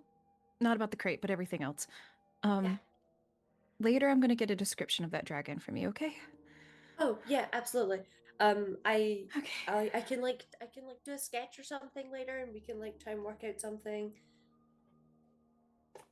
Yeah, Okay. for sure, we'll do Okay. that. Okay. And I think Okay. y'all could just kind of see the panic. Like she's starting to breathe a little harder now and just, okay, okay. And just keeps repeating, okay, like making sure her mom's okay. And just, what? Where's her stuff? Okay. And just like, I think Sure, like it's yeah. kind of dissociating now. And it's just Mhm. like, where's the stuff? Where This is fine. Hey, you- daggers? Swimming. Like, You actually did great at that. Hold on. And it was like Yeah. moves to where you busted open a door. It was like hauling a crate out. And was like, okay. Yeah. That I chest think is this is definitely everything- incredibly heavy, but clearly Cass is Yeah. very strong. It's just like Cass like "Here you go." planting her feet and like pulling this chest out. Like, okay, I think this should be everyone's stuff. If anything's I'm just- missing, please let me know. I can try and find it. But I think this should be it all.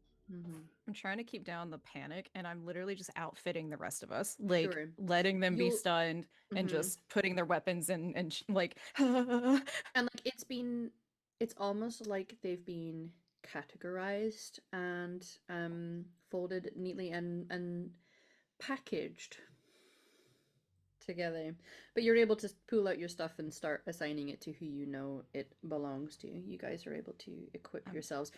I would say, Cass, that judging by the nature of the weapons and armor that they're putting on, it's not just like, here's my traveling coat and my backpack and this cane Mhm. that I walk with. Like, they've Kana got holds up a weapons. plate armor and is like, "Do I have time to put this on? I got chainmail." Literally, I think to take care of Yeah. y'all, Oriana is just outfitting y'all, like Yeah. while we're listening, because she doesn't know what else to do. It's like self-soothing by equipping Yeah, people. like by Yeah. equipping everyone else, I think she's just like, I got to do something, and I'm kind of freaking out right now, and I might just go jump in the ocean. Phelan's I- just giving a bag and a staff, and that's it. I think Cass is like Mm. letting you all get set up, but is like doing sweeps every so often, like checking the stairs, checking the hole in the hull, and be like, okay, where are we going? Is anyone coming? Are we good? Mhm. Okay. You can hear the sounds of the remaining few. A couple of them did not make it after a dragon decided to land on the ship and tear a chunk of out of it. So there are a few that are upstairs and clearly trying to figure out what the fuck's going on. You felt that sudden slam of it essentially docking. But it instead just sort of like beached itself. Yeah. They're trying to figure out where they are. You can hear some babbling. There's some comment now of people trying to like figure out shapes of like the landscape to figure out how close they actually were to what would have been their final destination. Honestly, I think Oriana just grabs both Phelan and Kana and Rainy and just hugs y'all and just I think there's just a deep breath and trying to let go. Like like, are you okay? Are you okay? Phelan is just grabbing onto you. I think she's literally just like petting your hair a little bit. Yeah. Just I'm are you okay. hurt? A little. Okay. Are you okay? I can help you. Later. It's okay. I'm fine. Ariana, it's Um, hard not to feel a little comforted just for a moment. Breathing comes just a little easier when you're hugging Phelan. Some to unpack later. No, I'm kidding. Am I in love with Phelan? Phelan, a wet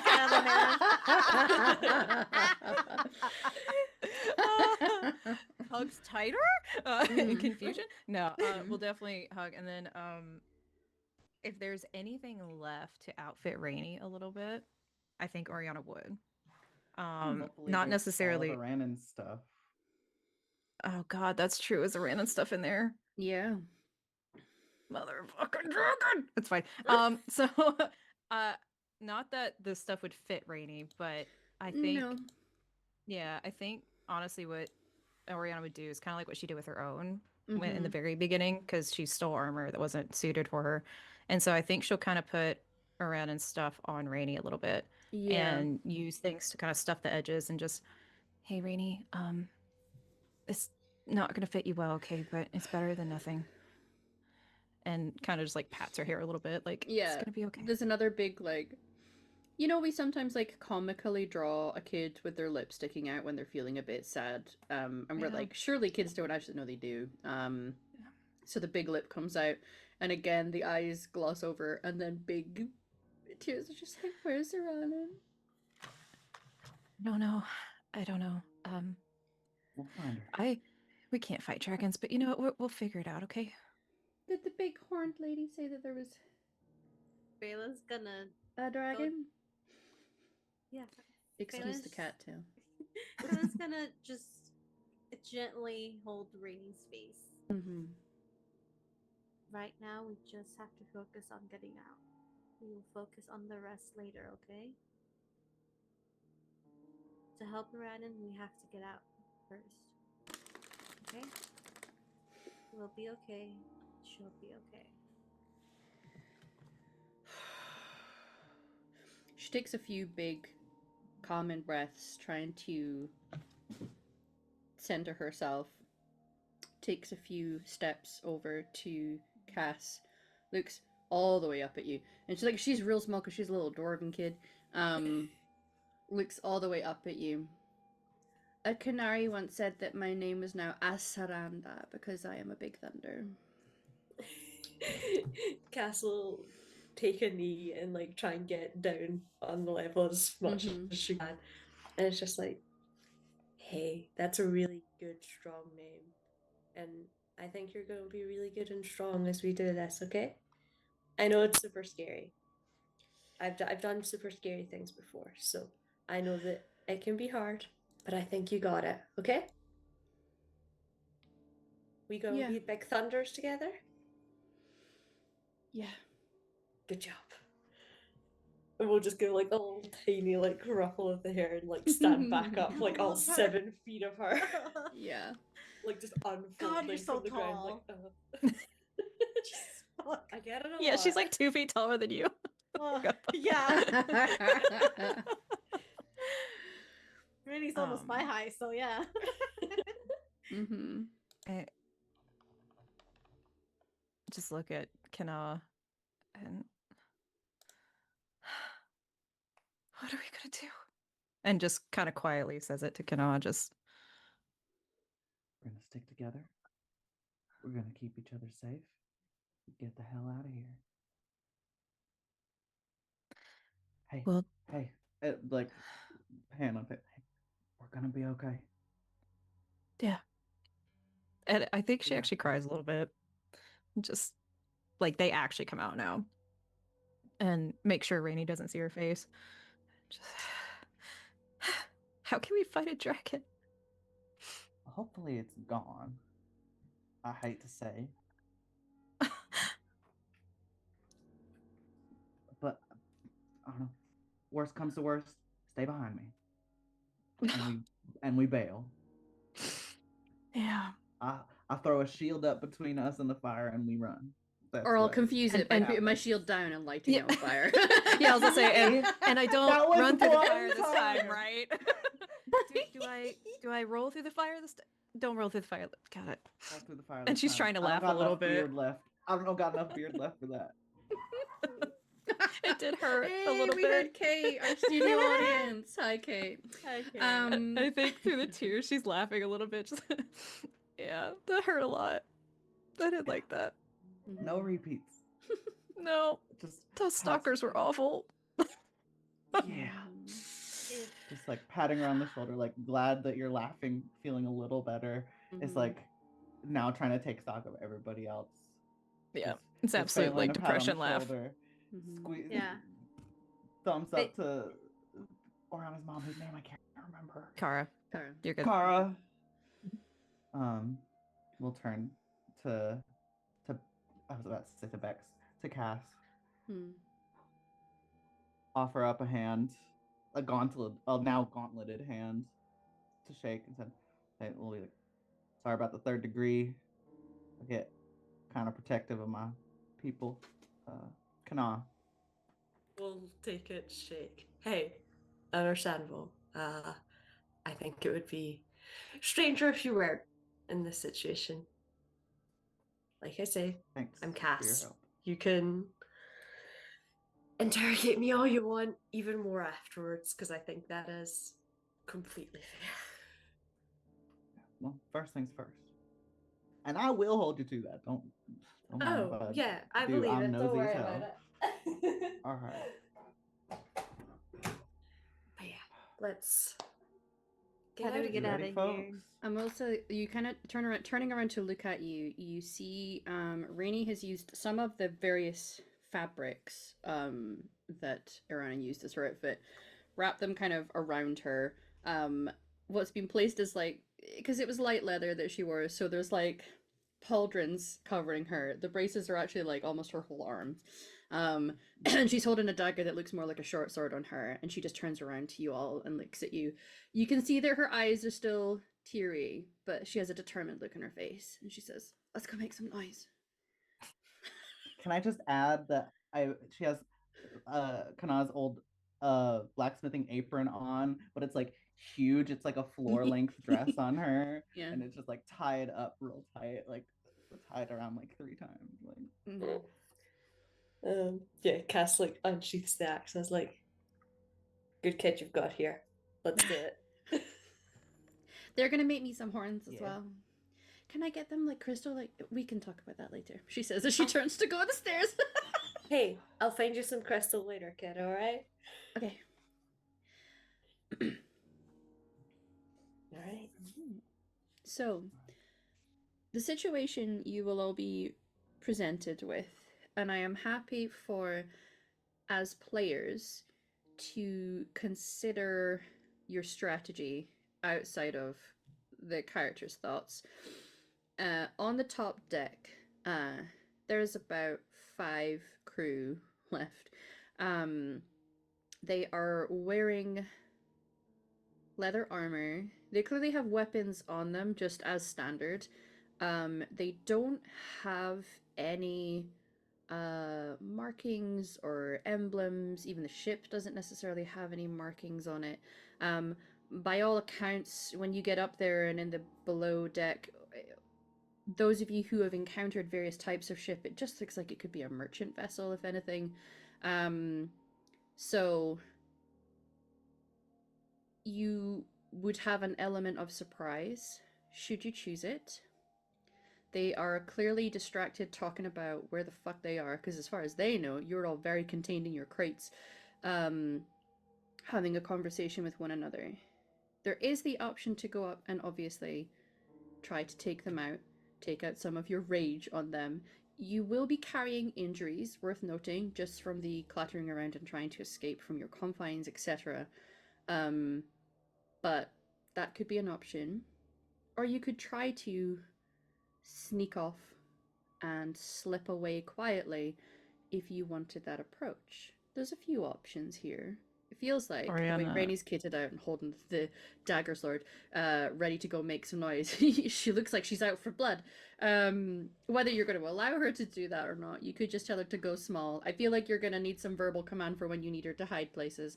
But have a think and discuss as characters what kind of strategy you feel. Imagine you have paused the game and you've gone into strategy mode where you can start moving the characters around, him. loading up what the next Oh, action putting is up the going to ability be. wheel. Yeah, what have we got? What combos? Yeah.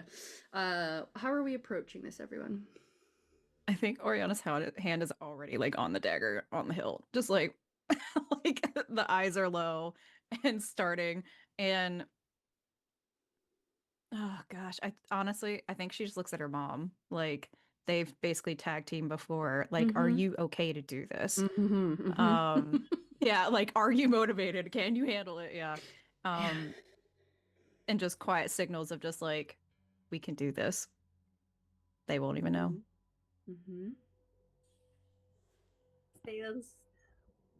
I want to make sure that you guys have frost weapons first over table, right? So, you see a hand sign from Phelan. He puts up one finger, and then you just see from the fist that is holding up that one finger, just this frost kind of like dissipate and just swirl over to all your weapons and feel a little bit more icy now. And I will say, I can't do much in battle, but I can shock the fuck out of them in first round, and then you guys go.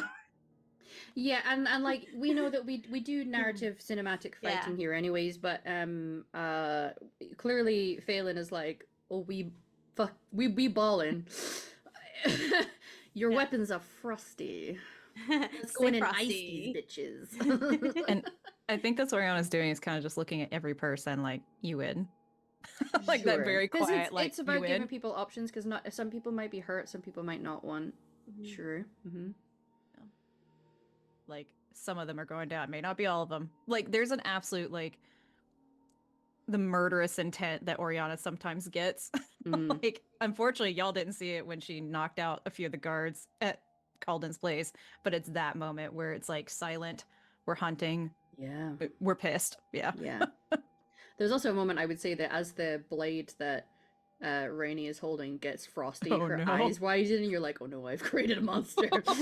She's like, oopsie, magical. Look, I gotta take care of the little rogue, okay? Like, come on. You just gave a kid a lightsaber, basically. You know, she's ready. If you guys are cool with shocking and a surprise attack, I can have them do it. Because my shock ability, I know we do cinematic, it is a more of an area of effect type of thing. So sure, like all good computer games. Listen, we gathered 5 here, have all played. Not everybody Dragon Age, certainly Baldur's Gate, where you're like, we're gonna do the area of effect first while they're gathered and collected, because that's just sensible. And then we go. Then the initiative gets rolled, and oh gosh, I guess we're fighting. If they didn't want me to cast lightning bolt, they wouldn't be standing in a line. That's all. Exactly. And the 5 if they of you didn't together want me to cast lightning spells, they wouldn't be standing in water either. Yeah, right. They wouldn't be wearing metal. Okay? Yeah, you're in a fireworks shop. Fireball. Oh no, church shop, and you're all standing in a little group. That's a free fireball. So, I'm interested what you, Emily, would be thinking for her. Well, I mean, it sounds like the general plan is zap first, then bowl them over. Sure. I think Kana will be hanging back a little bit, still in the charge, but hanging on like the back end of the charge so that she can, the people who should not be charging and are going to be behind her, who I mean Rainy for sure.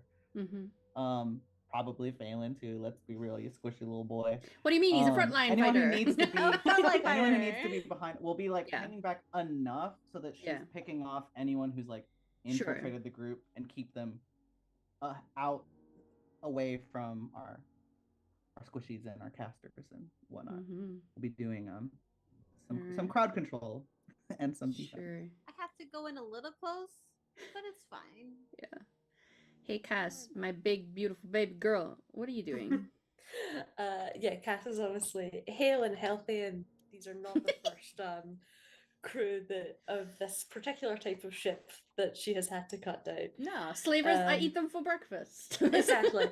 And also, normally, like, I think if she had opened these crates to an entire group of scared wet cats, she would be like, okay, we're gonna sneak out and I will take up the rear and cut down anyone who follows us. But watching everyone stood up, she's kind of like, okay, no, this is a fight we can win. And is feeling pretty confident. So has the axe like up on her shoulder and is ready to start swinging. It's like, just say the word, point me in the direction. I'm the blade. Tell me where to swing. Okay. And I just points at the bad guys. Yeah. I think Kara and Oriana start doing what they normally do and like start flanking a little bit. Yeah, like blades out. Hiding we're behind crouched, flight barrels. Yeah, we're ready to go. crouched and Yeah, yeah, low, yeah. just like, let's go, let's We go. want sneak attack damage. And honestly, just righteous anger, I think, at this point. 100%. We're Yeah. going to gut these people. Oh, yeah. Yeah. Cass is making herself as big as she can to like fill out the doorways and essentially like provide cover for Phelan to be like, shield, that's fine. Yeah, I love that.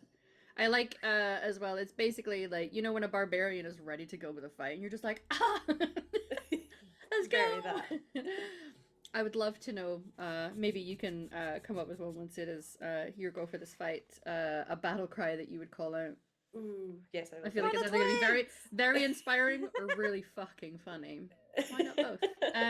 Could be both. So, my two stealthy stealthers are heading in, hiding behind some things, ready to go for leaping out of the shadows. What I will say is, to prepare ourselves, I will have you roll your stealth roll as a preemptive to get into add backstab, rather than wrapping the two together. Dice! Please be good to me. Stealth, please be good. It's not great. It's not terrible. I might roll 14. terrible.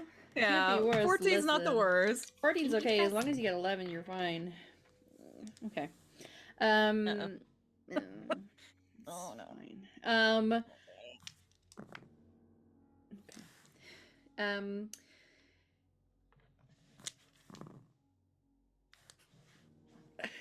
They're going to be trying to pay attention to you while a giant shock pulse is going to be going off, so it makes it a little hard for them. Yep. As you're doing that, Feylan, you kind of come in behind two literal and figurative meat shields. And so kind of like between their two frames, we just see you poking out. Yeah. Describe to us the imagery of how you would cast this, what it looks like. And you're feeling a little emboldened by feeling that sort of, let's call it spiritual energy around you. Yeah. Ooh. I think he takes a moment. So, I'm taking some of the description of like how the spell is to kind of work into that. So it's an area of effect basically starting me.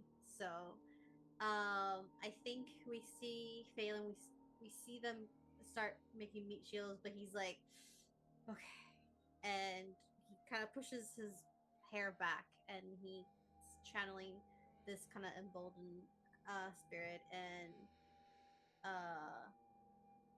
just what he's learned in life from his mother and his father. And he will squeeze his way past Kana and Bex. And Cass, but yes, I know what you mean. Sorry, Cass. I understand. Names are switched. I'm sorry. Yeah, you're all good. And will almost use himself as bait. And walk out towards where they are. And as soon as they notice him, it is just arcs of electricity coming from his hand, and we see it kind of bundle up in his eyes a little bit. and then there's just a pulse of this blue electricity pulsing through all of them. Okay. So you kind of come out, the lightning almost like crackles at your eyes around you. Your hair almost flares slightly with the static of it. And like you say, you feel this sudden flare of power that there's obviously a lot of emotion within you that would be driving you forward with what you're about to do, right? Because sometimes we will do this sort of like righteous anger that is fed out of a situation that was terrifying. But you do have almost like a support around you that is giving you that extra little bit of confidence here. Roll to cast your spell, but remember, if you fail, I don't. no, you didn't, because you accepted support. Yeah, that obviously won't turn out bad. I think as I roll, I think part of him feeling that comfort, familiarity, and how much he has been almost prepared for a situation like this as since he was young. Mm-hmm. I think the as he reaches out to cast the spell, there's a little bit of a dead look in his eyes, and not dead but very stoic look, and all he says is not again, because he's used to his people being traded as slaves and taken and kidnapped.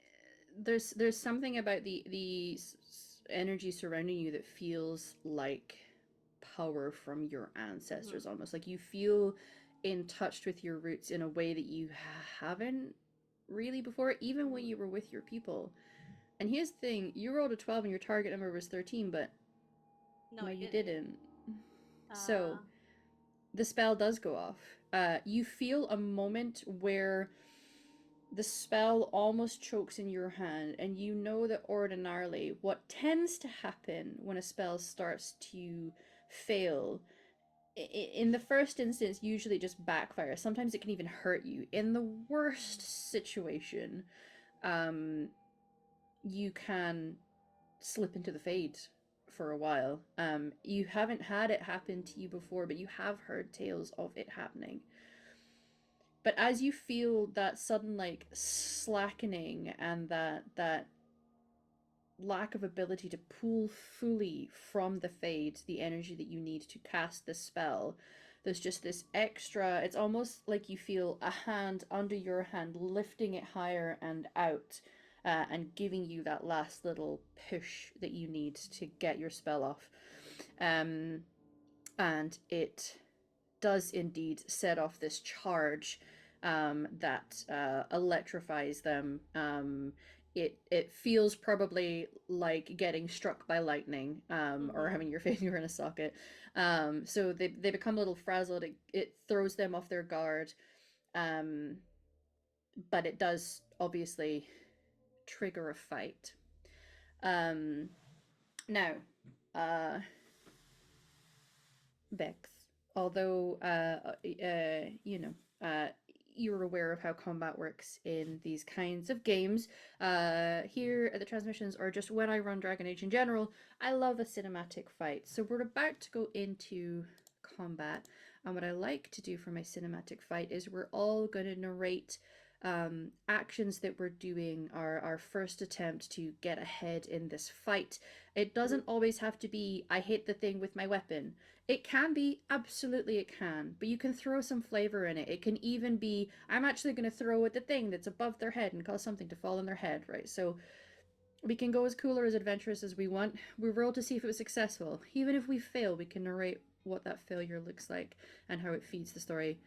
Then we will do a round of ticking injury in some way. Something bad befalls you. And then we finish off the fight with the third round. So I'm a flip our music, although things are definitely creepy. We are for sure entering into a fight. And I always go back to this fight music because it's my favorite. As things kick off, the lightning charge goes off. Perhaps a little bit of a surprise to Cass and Kana, because you're meat shield to protect the baby girl. Baby girl comes rushing out in front of you, and you see him just sort of like swelling almost with this static magic that launches itself out and kind of cascades over the people. I would like to know, first of all, we need to get an order. So on your character sheet, you will see next to dexterity there is the word initiative. And so you can click on that word and it will give us a number.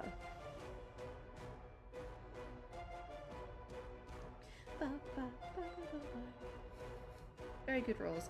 Sometimes it's sad when we roll really well in an initiative roll, because although it means you get to go first, hooray, it's like, could have saved that for an attack. 6 stun points. Let's go, Kana. It's saying mine does not have a valid token attached. Oh, that should be okay. Does it allow you to roll anyway? Yeah, it allows you to roll. That's just if people are wanting to use battle maps with tokens and all that sort of stuff. But we don't need a turn order for this. We're fine. Yeah. So, Feylan, you are in fact at the top of our turn order. How exciting. The attached NPCs to Oriana and Kana, they will go on your turn. But Feylan, you get this spell, you feel it succeeding, you feel yourself channeling an energy that you've not felt before, but it feels powerful, it feels of the people. You're like, did I just upgrade? Did I become more of an elf? What would you like to do? I think what he does, and I hope this helps, because I just think it's really cool. I've been wanting to use these. Let's go.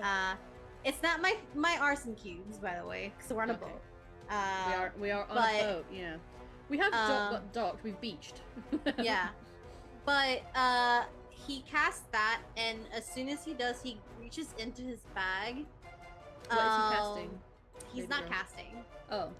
As after he casts the shot, he reaches into his bag. I understand now. Yeah. And with a quick fire in the finger, he's going to light a smoke bomb. And he's gonna throw it in the center of this group of people.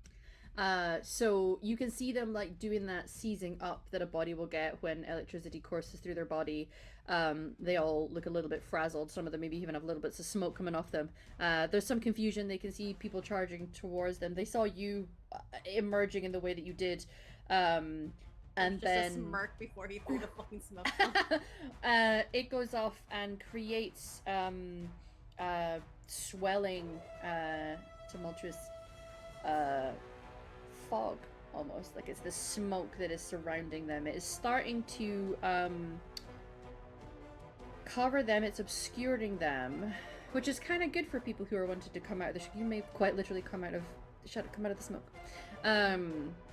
It causes more confusion on their end as well. Beautiful, very good. Kana and Rainy. What do you do? I think Kana's gonna sort of hold a hand behind her at Rainy, like don't stay, you know, like don't come forward, and is then going to charge forward her full, really small speed with a plate mail and with little legs, and it's just like it's just gonna run up and throw herself in front of Feylan, shield up. What are you doing, bud?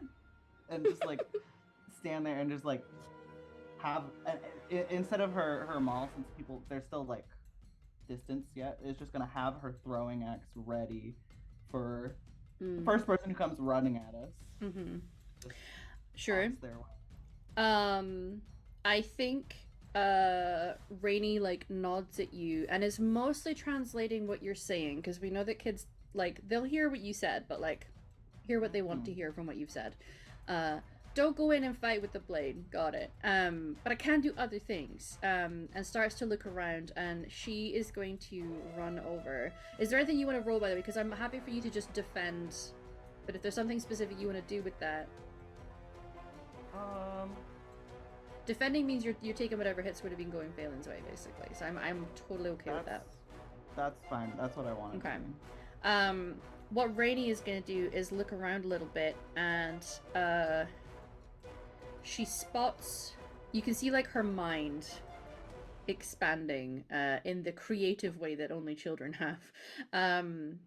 And is like, they were standing over there at the edge of the ship talking about where they were, right? They were looking and like discussing things. So they're right at the edge of the ship, and can see a couple barrels of she doesn't know what. She's like, I'll make it slippy and then people can push them off the boat, right? So it's gonna run over and just heave ho a couple times because it's very heavy and she's very little. But eventually we'll kind of toss it, and you see her going, ah! As she kind of goes with the barrel. And is now laying on top of the barrel with her legs like struggling like she's. But she managed to get the barrel over, and she rocks ever so slightly and like falls to the ground. But you see this liquid pour out and go all across their feet, creating a slippy surface underfoot for these gentlemen who are very confused and in smoke. And although you can't really see her now past the barrel that she fell on top of and then fell to the side of, but you hear her going, Yahoo! Very happy with her efforts. Shocked, smoky, and slippery. These men are so confused. Sounds like a wonderful time. Very, very good. Next up, Oriana and also Kara. Oh, the moment that number one, they got shocked, and then they got smoke bombed. Oh, Yes. I think Kara and Oriana are both like, yes. There's a little bit of an excitement in there. I know like, my robes. Yeah. I think the moment that the lightning went off, they actually started to move, and then just got extra happy and surprised when the smoke went off. Mhm. And so Oriana, and I know her mom's doing the same, they're actually looking at the bottom. They're looking for their feet. Mm-hmm. To make sure, number one, that they didn't move. And I think they're staying low and steady and rushing in. Oriana has got both knives out. Mm-hmm. And the first one, she's actually going to go to the back of the knee of the guy that she Incredible. can spot first. Yeah. Yeah, Like, he doesn't need to walk. All right. true. Yeah. You don't need those points at legs, You right? don't need those. They're mine. This is mine now. Thank you. At least it's going to try to be. Yeah. So I will... Sure. Roll what you fancy with that. I mean, definitely Is this a dagger backstab? attack sounds like yes, absolutely. Okay. They're covered in smoke. They can't see you. I will take the aim action. 16 plus 2 if I win. Yes, you do. So did So your 18. mother. So we successfully land our hits. Describe what this looks like, you and your mother. So, with mom being one-handed at this moment, I think she's just being quick and like as quick in slashing more so than stabbing, and just trying to debilitate. Oriana though, she's so mad. She's so mad, and in her head, no joke, she thinks this is Brace, or it has something to do with Brace. Sure. And so I think there's extra vigor in what she's doing. So I think she kind of meant to do the maiming thing like her mother would, and just make it where they can't move. And I think she just kind of goes a little too hard and ham. So it hits in the back of the leg.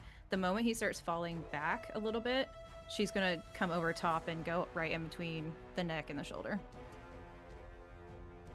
Beautiful. Yeah, and you find that they go over extra easy because the surface is slippery. So yeah, they kind of topple over, and you go in. This is not just, hurting or trying to debilitate. Like, you are causing pain, and it works. So does your Thank mother. you. So you guys can kind of see slinking and successfully being quite stealthy, and then just disappearing into the smoke, and then suddenly you hear like two cries of pain as like heads that you can see moving around in the smoke just and like fall over to the ground. Just disappear into the smoke. Beautiful. Well, thank you. Cass, what are you doing? I think Cass takes stock of everything that has just gone off all at once. It's like, okay, I can get behind this.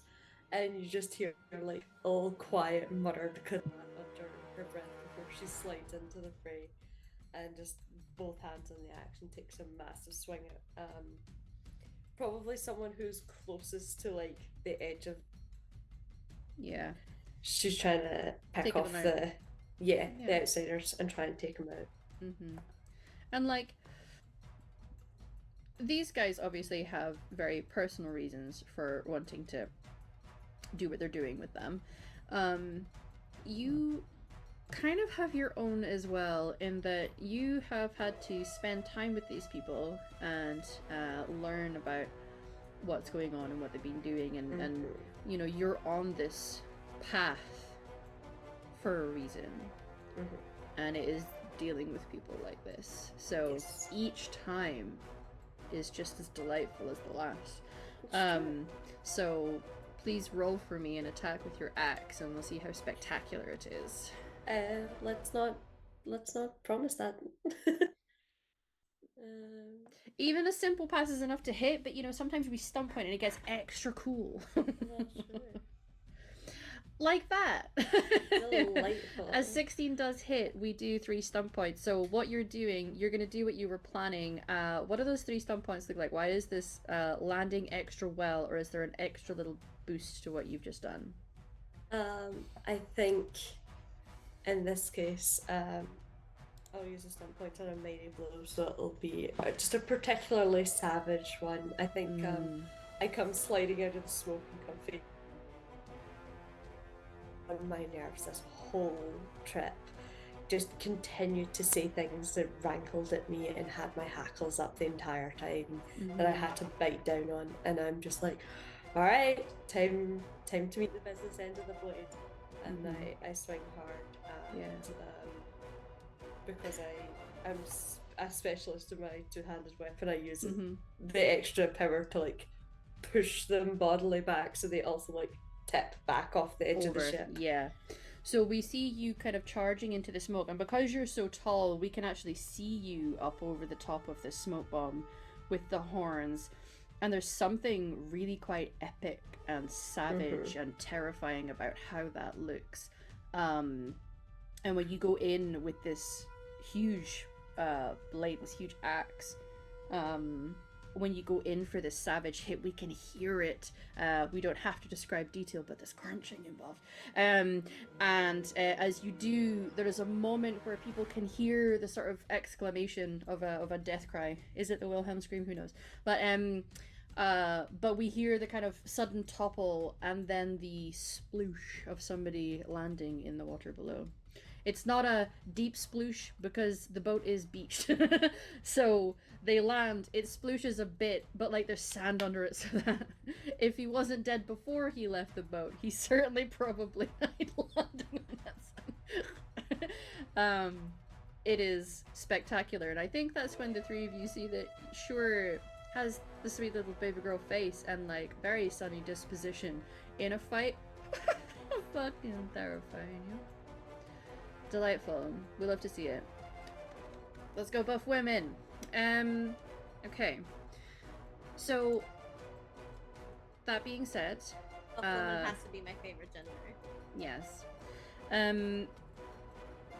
The others have sort of shaken themselves from the shock. There is smoke, yes, but now they have competence in close enough. Maybe some of them are able to branch off and come running at you. Maybe something goes wrong. Remember, part of the ship was damaged. For each of you, we're now going to round. Something goes wrong. You are injured. Something bad happens to you. Feel free to get creative and colorful. We don't necessarily have to count hit points, but assuming that there is an injury involved is likely. You are already injured, remember everyone, so swinging around with these weapons where some of you may be dislocated ever so slightly or have a break here or there, it's going to be difficult just fighting, and although you are fueled with righteous rage, you're not necessarily at your 100% best. So back up to the tippity top with Feylan. Baby girl, wet cat man, something bad happens to you, you get hurt. What occurs?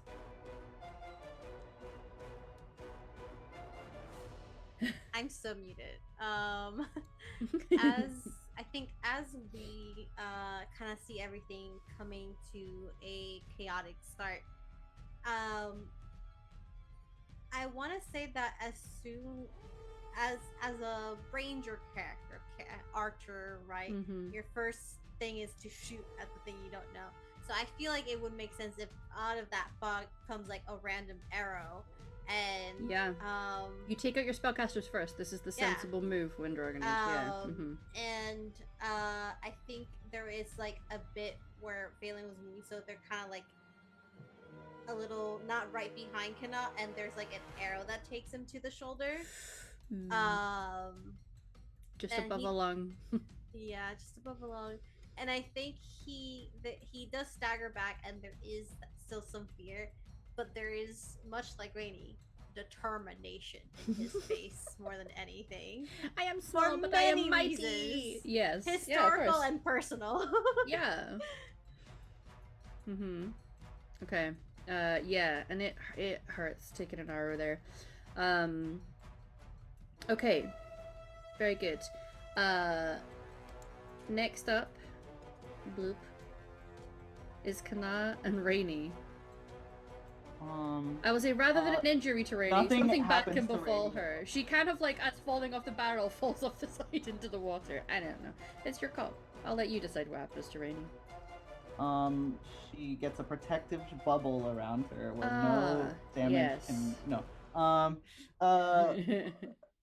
Well, I know what happens to Kana is that she, as an arrow goes whistling into her boy, behind, she's like, "Fuck, Violent, you're right." Like it's like turning behind and like still trying to shield the front and like checking, and it's in that moment someone like comes tackling out of the smoke into her, and it's just like, I guess, stabbing around the shield at her, trying to find purchase into her, and it's just. Does it get you? Kind of flailing. I think. Well, you said we got injured, so yeah. Something bad happens. Yeah. Yes. Okay. And it's super cool. She's gonna have a cool scar after this. Lovely. And I think Rainy is like, okay, I did a very cool thing, but now now everything is happening, and I may be in danger. And I think she slips in the oil as the thing happens, and isn't able to get like as back as she wants to do, and like literally just has time to like crawl around the barrel, and like is like cowering on the other side of the barrel, Sure. a little slippery, a little overwhelmed, but still feeling extremely cool and proud of herself. Yeah, for sure. She's like, I'm in a fight. I am an adventurer. Yeah, I can see that for her. For sure. Okay. Next up, my roguey rogues. Oh, hello. I think as far as bad things happening to them, because Kara is one-handed at this moment. And also she has my nug, by the way. So yeah. I think they're kind of just curled up together and trying to fend herself if there's anyone coming after her. And I think for her it's probably more so that someone's trying to like reach out and grab her like through the smoke. And she's probably caught necessarily, like someone's trying to grab her. Sure. Maybe you're like a little too close to the edge of the ship. Like there's that moment where they're like, you know, you can feel yourself tipping back over the thing. I will say, just for flavor, I know this is meant to be something bad happening to you, but I do want, because you've got a nug. I've got one for me, but yeah, sorry, go ahead. Yeah. Okay. I was just gonna go. No, you can do your one if you want. Go ahead. Oh, okay. I'm still not. I think Franklin, while like is being pushed over, Franklin is like, well, I can't let this happen. Is gonna come out and like bite down on her. Yes. I was gonna say, like, I kind of want like his little baby hands to like pluck the fingers off too, dude. Starts chewing on a finger. The person was not expecting the sudden appearance of a nug of all things, and certainly not being bitten by one. Because if anyone has ever been bitten by something that, they look. Maybe they have more human teeth, which is a bit weird, but I would imagine they have more like that sort of like rodent, you know, the chompers in the front. They're very sore when you get bitten by creatures that have teeth like that. It hurts. Yeah, rabbit bites. Okay. And also just the fact that creepy little baby hands are plucking their fingers off, like, it's weird. you know, if I was that dude, I'd be like, I'm good. Yeah, you know what? Absolutely not. Yeah. Very and good. I think Oriana's injuries are more self-inflicted at this point because Yes. she's fighting like you know that moment where that rage kind of takes over and practice is just or the practice move is coming out, and I don't think she has full range of motion right now, or at least not good enough control over it, and so I think it's more self-inflicted injuries from slamming her body into that crate multiple times. Yeah. So you're just you're definitely impy. You're feeling it because there's a lot of things that adrenaline can push you through. Even really bad injuries. You can run on a broken leg if you need to. Not to trigger you there, Bex, but sorry. But yeah, I think it's like overstretching Famously not broken, and like famously just sprained. Yay! But you can feel that ache that however strong you would like to be in your pushing, your defending, your weapon, there is a limit to how much you're able to like push what you're doing because of the pain, for sure. All right. Hey, Cassandra, what bad thing befalls you? I think Cass is hyper aware of the more vulnerable members of the party, so I think sees Rainey sort of scrappling and it's like, alright, and takes a turn to go and defend, and just is so focused on moving herself into position that just quite literally turns into someone's blade and gets it caught in like her flesh, and just in the sheer like adrenaline of the fight and the haste, but it's just like, okay, I guess we're fighting, and just wraps her hand around the blade and uses it to pull herself in close and is like, let's go. Even So when she's she locked gets in. hurt, is her Yeah. Being a accidentally badass. running. Yeah. Yeah, She's like, right, okay. we've all, yeah. You're not gonna want this back, right? Yeah. Yeah. This is mine now, I think. Yeah, I'm keeping this, thank you. Yeah, if I bleed on it, it's mine now. That's the rules. Incredible. So it looks even more badass because in this moment, we're in like very much. I'm a big strong warrior at the moment, and the smoke around you and seeing the horns. There's almost like an eerie because everything is slightly obscured by the smoke, but the light of day just on the gem part of your horns is reflecting in a really cool, eerie way. And there's this like blade, and you just see you grabbing onto it and be like, fuck it. Incredible. Listen on. Alright. Back to the top of the turn order. The fight is going to turn back in your favor. What move are you doing to finish the fight? How are we ending these people? And what are you doing to contribute towards that? Feylan.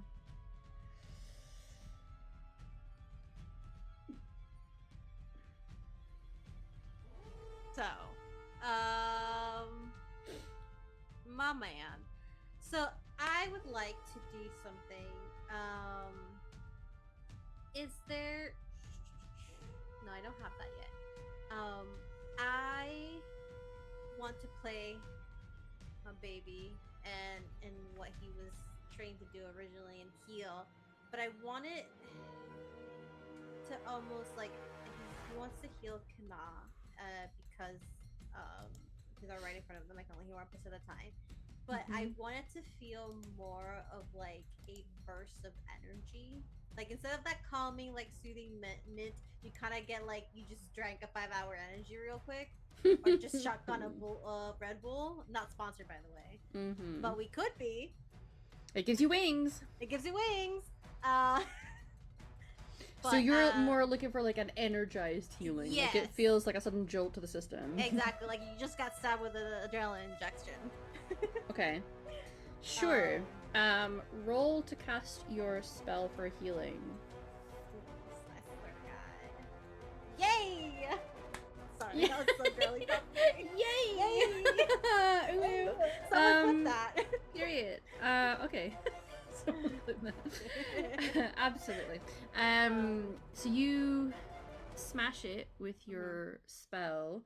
How many mana points, therefore, how many d6s will you be rolling? I will allow you to roll here, because this will impact on hit points. I will spend, is it, God, Up to 3. Up to 3. And I will then that spend can be pretty up to 3 d6s, so basically. I will do 3 full mana points to get this. Zoop, zoop, zoop. Roll me yeah. 3 d6s. Where are my dice? Please. Ooh, that's pretty good. That's pretty I good. think. What happens is you feel Phelan behind you. He does feel a little back because he got injured, even though you told him to stay behind you. But I think all you it's kind of creepy, but you feel a hand on your back, and all you hear is just finish this, as you feel like this burst of energy right like between your shoulder blades. Beautiful. I will say, as you do it, normally when doing this kind of healing, you feel there's a tingling sensation because skin starts to stitch itself back together, essentially. This empowers you in a way, Kana, as it happens. The energy that's leaving Phelan feels pretty juiced up, actually. I don't know if 14 would have put you to full, and I appreciate we weren't taking hit points off when we were getting our injuries, so we can assume that that wouldn't have necessarily got you to full health. But as it happens, Phelan, you feel yourself suddenly like, again, there's something about the way the magic is coming out of your hands right now, and from your spirit and your just your body that feels empowered right now, and this will or would have brought you up to full Kana. You actually feel like any sort of like damage to if there was a fracture or whatever suddenly like clicks in place. It is jarring, it is incredibly intense, weird feeling, but you feel yourself rejuvenated and ready to completely dive back into this fight. Finish this. Phelan's Very like, good. I'm gonna worry about this I'm in danger. Beautiful. As that happens to you, Kana, it is in fact you and Rainy. If you have an idea for Rainy, feel free to do it. Otherwise, I'm going to throw in a very spicy idea. What do the two of you do to bring this fight to a close? I think you got it as far as Rainy goes. I'm trusting her to you. I think Kana just, is like, all right, let's go. And she's got someone like all up in her business. And she's just gonna like wrap her arms around them bear hug style and just like try to charge them into something very painfully. Just like charge until they crash into something. Sure, yeah, like a pillar or a post. You can absolutely take this person that's been stabbing at you and cutting you and causing these injuries, and suddenly everything heals. This person sees it happening as well and is just like, oh fuck. You can use their momentary surprise and shock at seeing magic doing this to like immaculately healing the person in front of them, as getting them on the back foot, and you can charge them into one of the masts of the ship.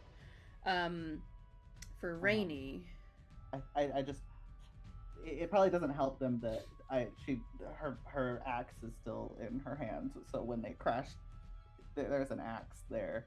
Beautiful. Behind. I'll allow you to either roll. I think we established that you don't have might, so you could just roll with strength, but you're probably higher stats to just roll with your axe and use your axe as part of the thing that's doing damage here. Okay. Again, it'll be fairly easy to get a basic pass on this, but anything extra you get beyond that, we just add a little bit of spice. 15 is a good hit. So yeah, you absolutely crack this person, and between using your axe to cause the force and also just having their head clatter back against it, at the very least they've passed out. You don't know if this has necessarily killed them, but it could have. When that happens, you feel that sort of like the rage and the energy coursing through you from the healing and wanting to protect your people, and that is like ringing in your ears almost as you hear your own pulse, and then you just hear the very sharp and rather confident thunderous voice from Little Thunder, Asaranda, going, "Duck!" as she has looked around at the ship and has cut a rope so that a mast kind of comes loose and then like runs with it with her tiny little leggies and then just like lets momentum go until it slowly starts to speed up and she's like as it clatters into a couple of them and sends them flying off the side of the ship. Drops prone on the fucking ground. And then she just does the battle cry that is appropriate for a dwarf, but also a dwarf who fancies herself a Kunari. You know, like just she's gone a little feral. She's living up to her name.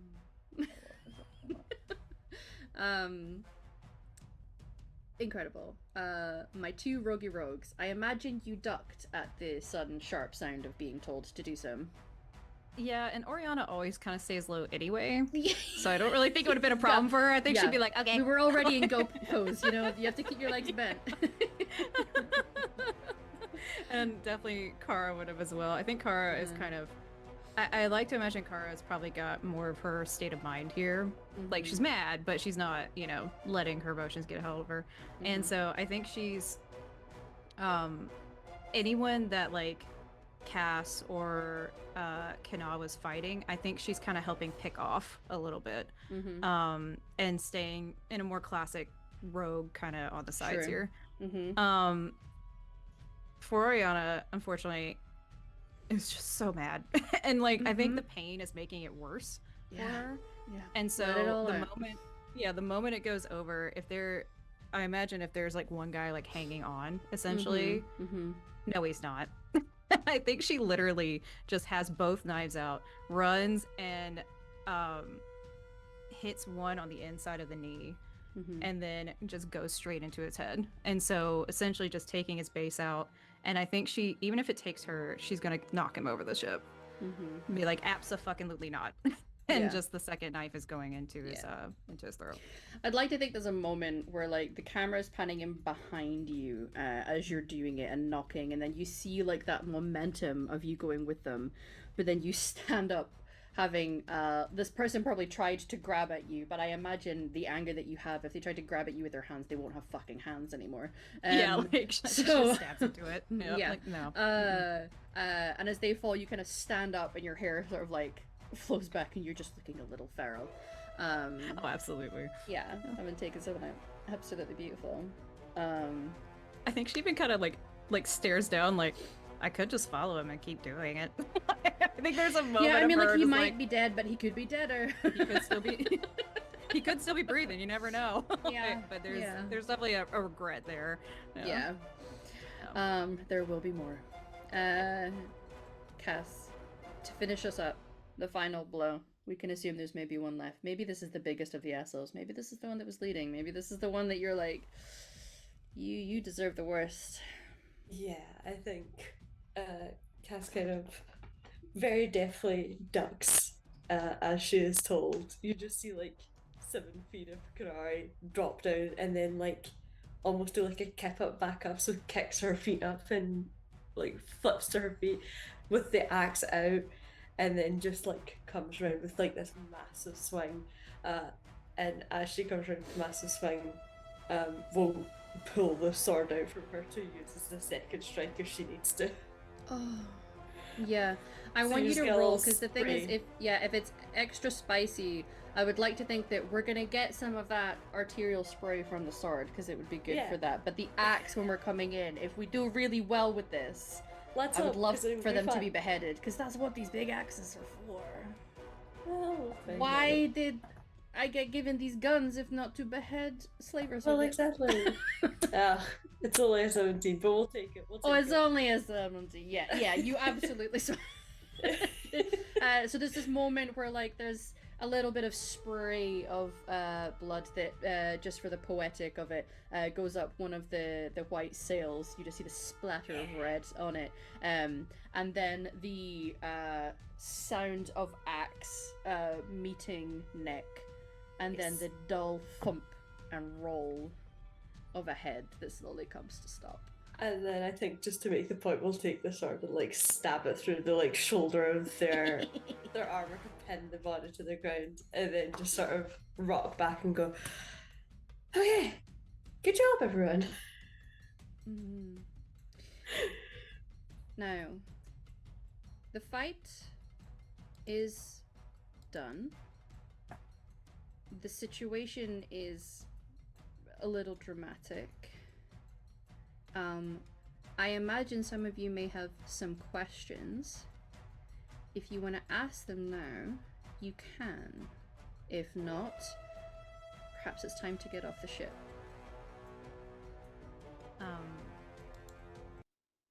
Once the danger is over, Mm. Oriana, of course, is like visually just mommy good.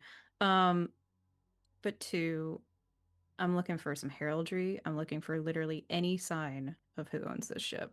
Mm. Whether it's their armor or yeah. And I think you know, in the decompression of various people and feeling quite satisfied with what they've done, healing the battle roar of a tiny little baby dwarf happy with the win. Cass, you will clock Oriana clearly looking these people over, and not in a way of what do these people have on them that could be useful. She's turning bodies over and like scanning them visually and then systematically going through it. You figure you may know why. Cass will kind of watch for a second and then sort of sheath the axe with a mental note of please clean that later because it will ruin the metal if you don't. It's gonna be risky. Yeah, and it's just gonna go. You won't find heraldry. It's a hired crew. But there's charters. I don't sit on my hands while I wait for a moment to free you all. I think Oriana just like slowly stands up because I'm assuming she's creepily going through pockets. It's not. These aren't his men. They're hired muscle. It's some upstart lordling trying to make a name for himself in terms of trading in people, looking for people, making requests for them. It's a lordling from Orlais. As far as I know, charters I found, the sort of hiring records indicate this is the operation of Esmeralda Abernathy, if that's familiar. Abernathy or Lane. I don't. Sorry. It's such a frilly language. I don't. It's a frilly language. Kunlun is not. I think Oriana has stopped listening to you. Yeah, and just kind of clocks it, and you just hear like the sentence vaguely trail off into nothing. I literally think that she just takes both knives and sticks them in the guy that she was searching, just immediately, and just.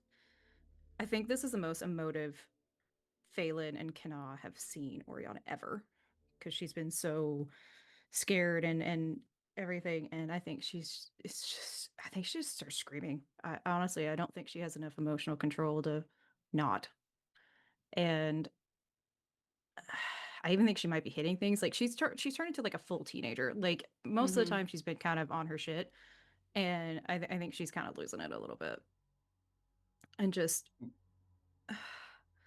I think she's just breaking things, to be honest. I'm not going to scream in all of your ears, but I think Oriana is just breaking shit at this point.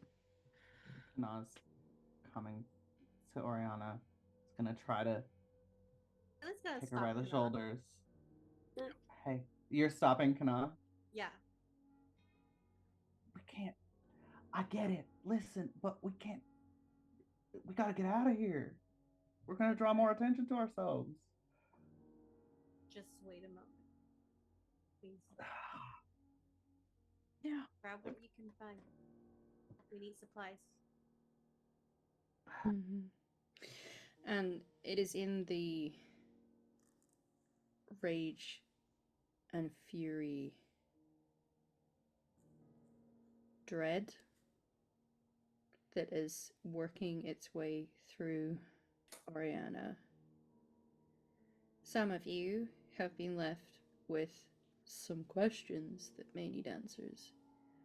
One of you has been given the answer to a question you never wanted to hear. I think that's a perfect moment to leave off with our first Yep. session of season Nope. 3 Nope. of Blood and Lyrium. Oh, yeah, so bad. everybody. Okay. Let's go. Righteous feminine rage. When does the lyrium come in? What? Good question, Yep. actually. Yeah. I Yep. don't want to know the answer to that Yeah, question. Actually. I would rather not, please. Thank you. Thank you Fine, so I'm much immune. for joining us, everybody. This has been a wonderful return to our story. It has been great to tap back into these characters and to meet a new character. If we can, everybody, just tell folks who you are, who you've been playing, and where we can find you on the internet. I will do myself last. I've been Emily. I'm always prepared for this part. Because even though I know it's coming, so I'm clearly mentally prepared. That was a wild ride. Mhm. I'm excited to see where this is going and to find out more about what's going on. Bravo, Bex, coming in, Thank you. sprained foot and everything, like Mhm. just Mhm. rocking Herculean it. effort. Well done. Welcome. Yeah. Yeah, I'm Emily Bard 20 on the internet at Emily Bard 20. You can find me on Blue Sky. You can find me on Instagram. You can find the ghost of my Twitter if you care, but I don't. Yeah. Thanks for coming, guys. This is, I think, the only place that I'm at online right now, majorly. But those are we in here? Art on the interwebs, mostly just Blue Sky, much like Emily, most of the Twitter. I've been trying to get it backed up and deleted, but it's giving me errors, of course. But I have been everyone's favorite baby girl, Feylan. Baby want power? Ooh, I don't know what happened today. But you can find me here as Phelan, and that's all I'm currently in. That's streaming. I have thoughts and feelings. I'm sure. That's it. I look forward to exploring them. Hello, everyone. I am Torin, or Torin Talks Creativity on the internet. My pronouns are, sorry, my cat's my lap. She, they. Probably the easiest place to find me is on Twitch at Torin Talks Creativity. As far as other things going on, obviously Tuesday's here, so happy to be back. Also scared. It's fine. This coming Friday, I'll be on Tales Network on Twitch and YouTube, and we're doing a host listen along to one of their podcasts and chatting with the cast and crew of that podcast for a wholesome fantasy called, I'm going to mess it up, sorry, 1 second, Fairy Tale for Adults. It's a very wholesome, lovely podcast. So I'll be hosting a little thing on that on Friday, this coming Friday. And then otherwise, the same network, we are doing a game every other Sunday on their Twitch and YouTube. And it's a very, very fun, overly powered, just crazy time. We're all a bunch of warriors fighting aliens and other things. And it's going to be great. All right. Yeah, that's where I'm going to be right now. Mm-hmm. And that's me. And hi everyone, for the first time. I am Bex. I use they, she, he pronouns, whatever takes your fancy on any given day. You can find me on Blue Sky at Phoenix Force. I am pretty much just there, hanging out. And at the minute, you can catch me on the internet, carving out a little niche space in academia ahead of starting my PhD in October because I'm a big loser who specializes in fantasy fiction, women's wrongs, and more recently, the inherent fantasy of pro wrestling. That's where I'm at in my life. Let's go. That's where you can find me. Love that. I'm soon going to be joining you as being a massive nerd because I will hopefully be starting a PhD soon as well. Hey. Hi everybody, I am Emma, or Humaloo on the internet. You can find me at Humaloo in most spaces. The only social I really have is Blue Sky as well, but I'm not really using that because I've detoxed completely from social media. Huzzah! You can also find me over at Start Playing, where I have a couple games that I've been trying to put up. So if you fancy playing in a game that I run, either Mass Effect or Dragon Age, I might put some other things up. The Dragon Age one is your people in Kirkwall trying to do good while there's shit going on in your city. So that'll be quite fun. We also have a little mini series that will happen our mid-season break of this game. We're going to get 6 episodes and then a two-parter, which maybe somebody here might be starring in, where it's an Oops All Crows game. 2 rival factions, both on the same mark. It was very fun. And we also are going to have a Mass Effect project coming to the channel very soon as well, which was a lot of fun. There's a couple things that I'm in that will be getting released sometime soon. I believe in July over at Euphoria you will see a 4-part story I've been telling about The Walking Dead, but based in Scotland. It's been a wonderful tale, and a couple other secret things in the project. That's very exciting. But that's all. And like I say, here at the channel, we're back again for our season 3. We'll have 2 specials already lined up. We're probably going to have more coming as well. So thank you very much for joining us. If you haven't already, please consider giving our Twitch a follow. We would absolutely love to see that. Other than that, we'll see you next week, everybody. Much love.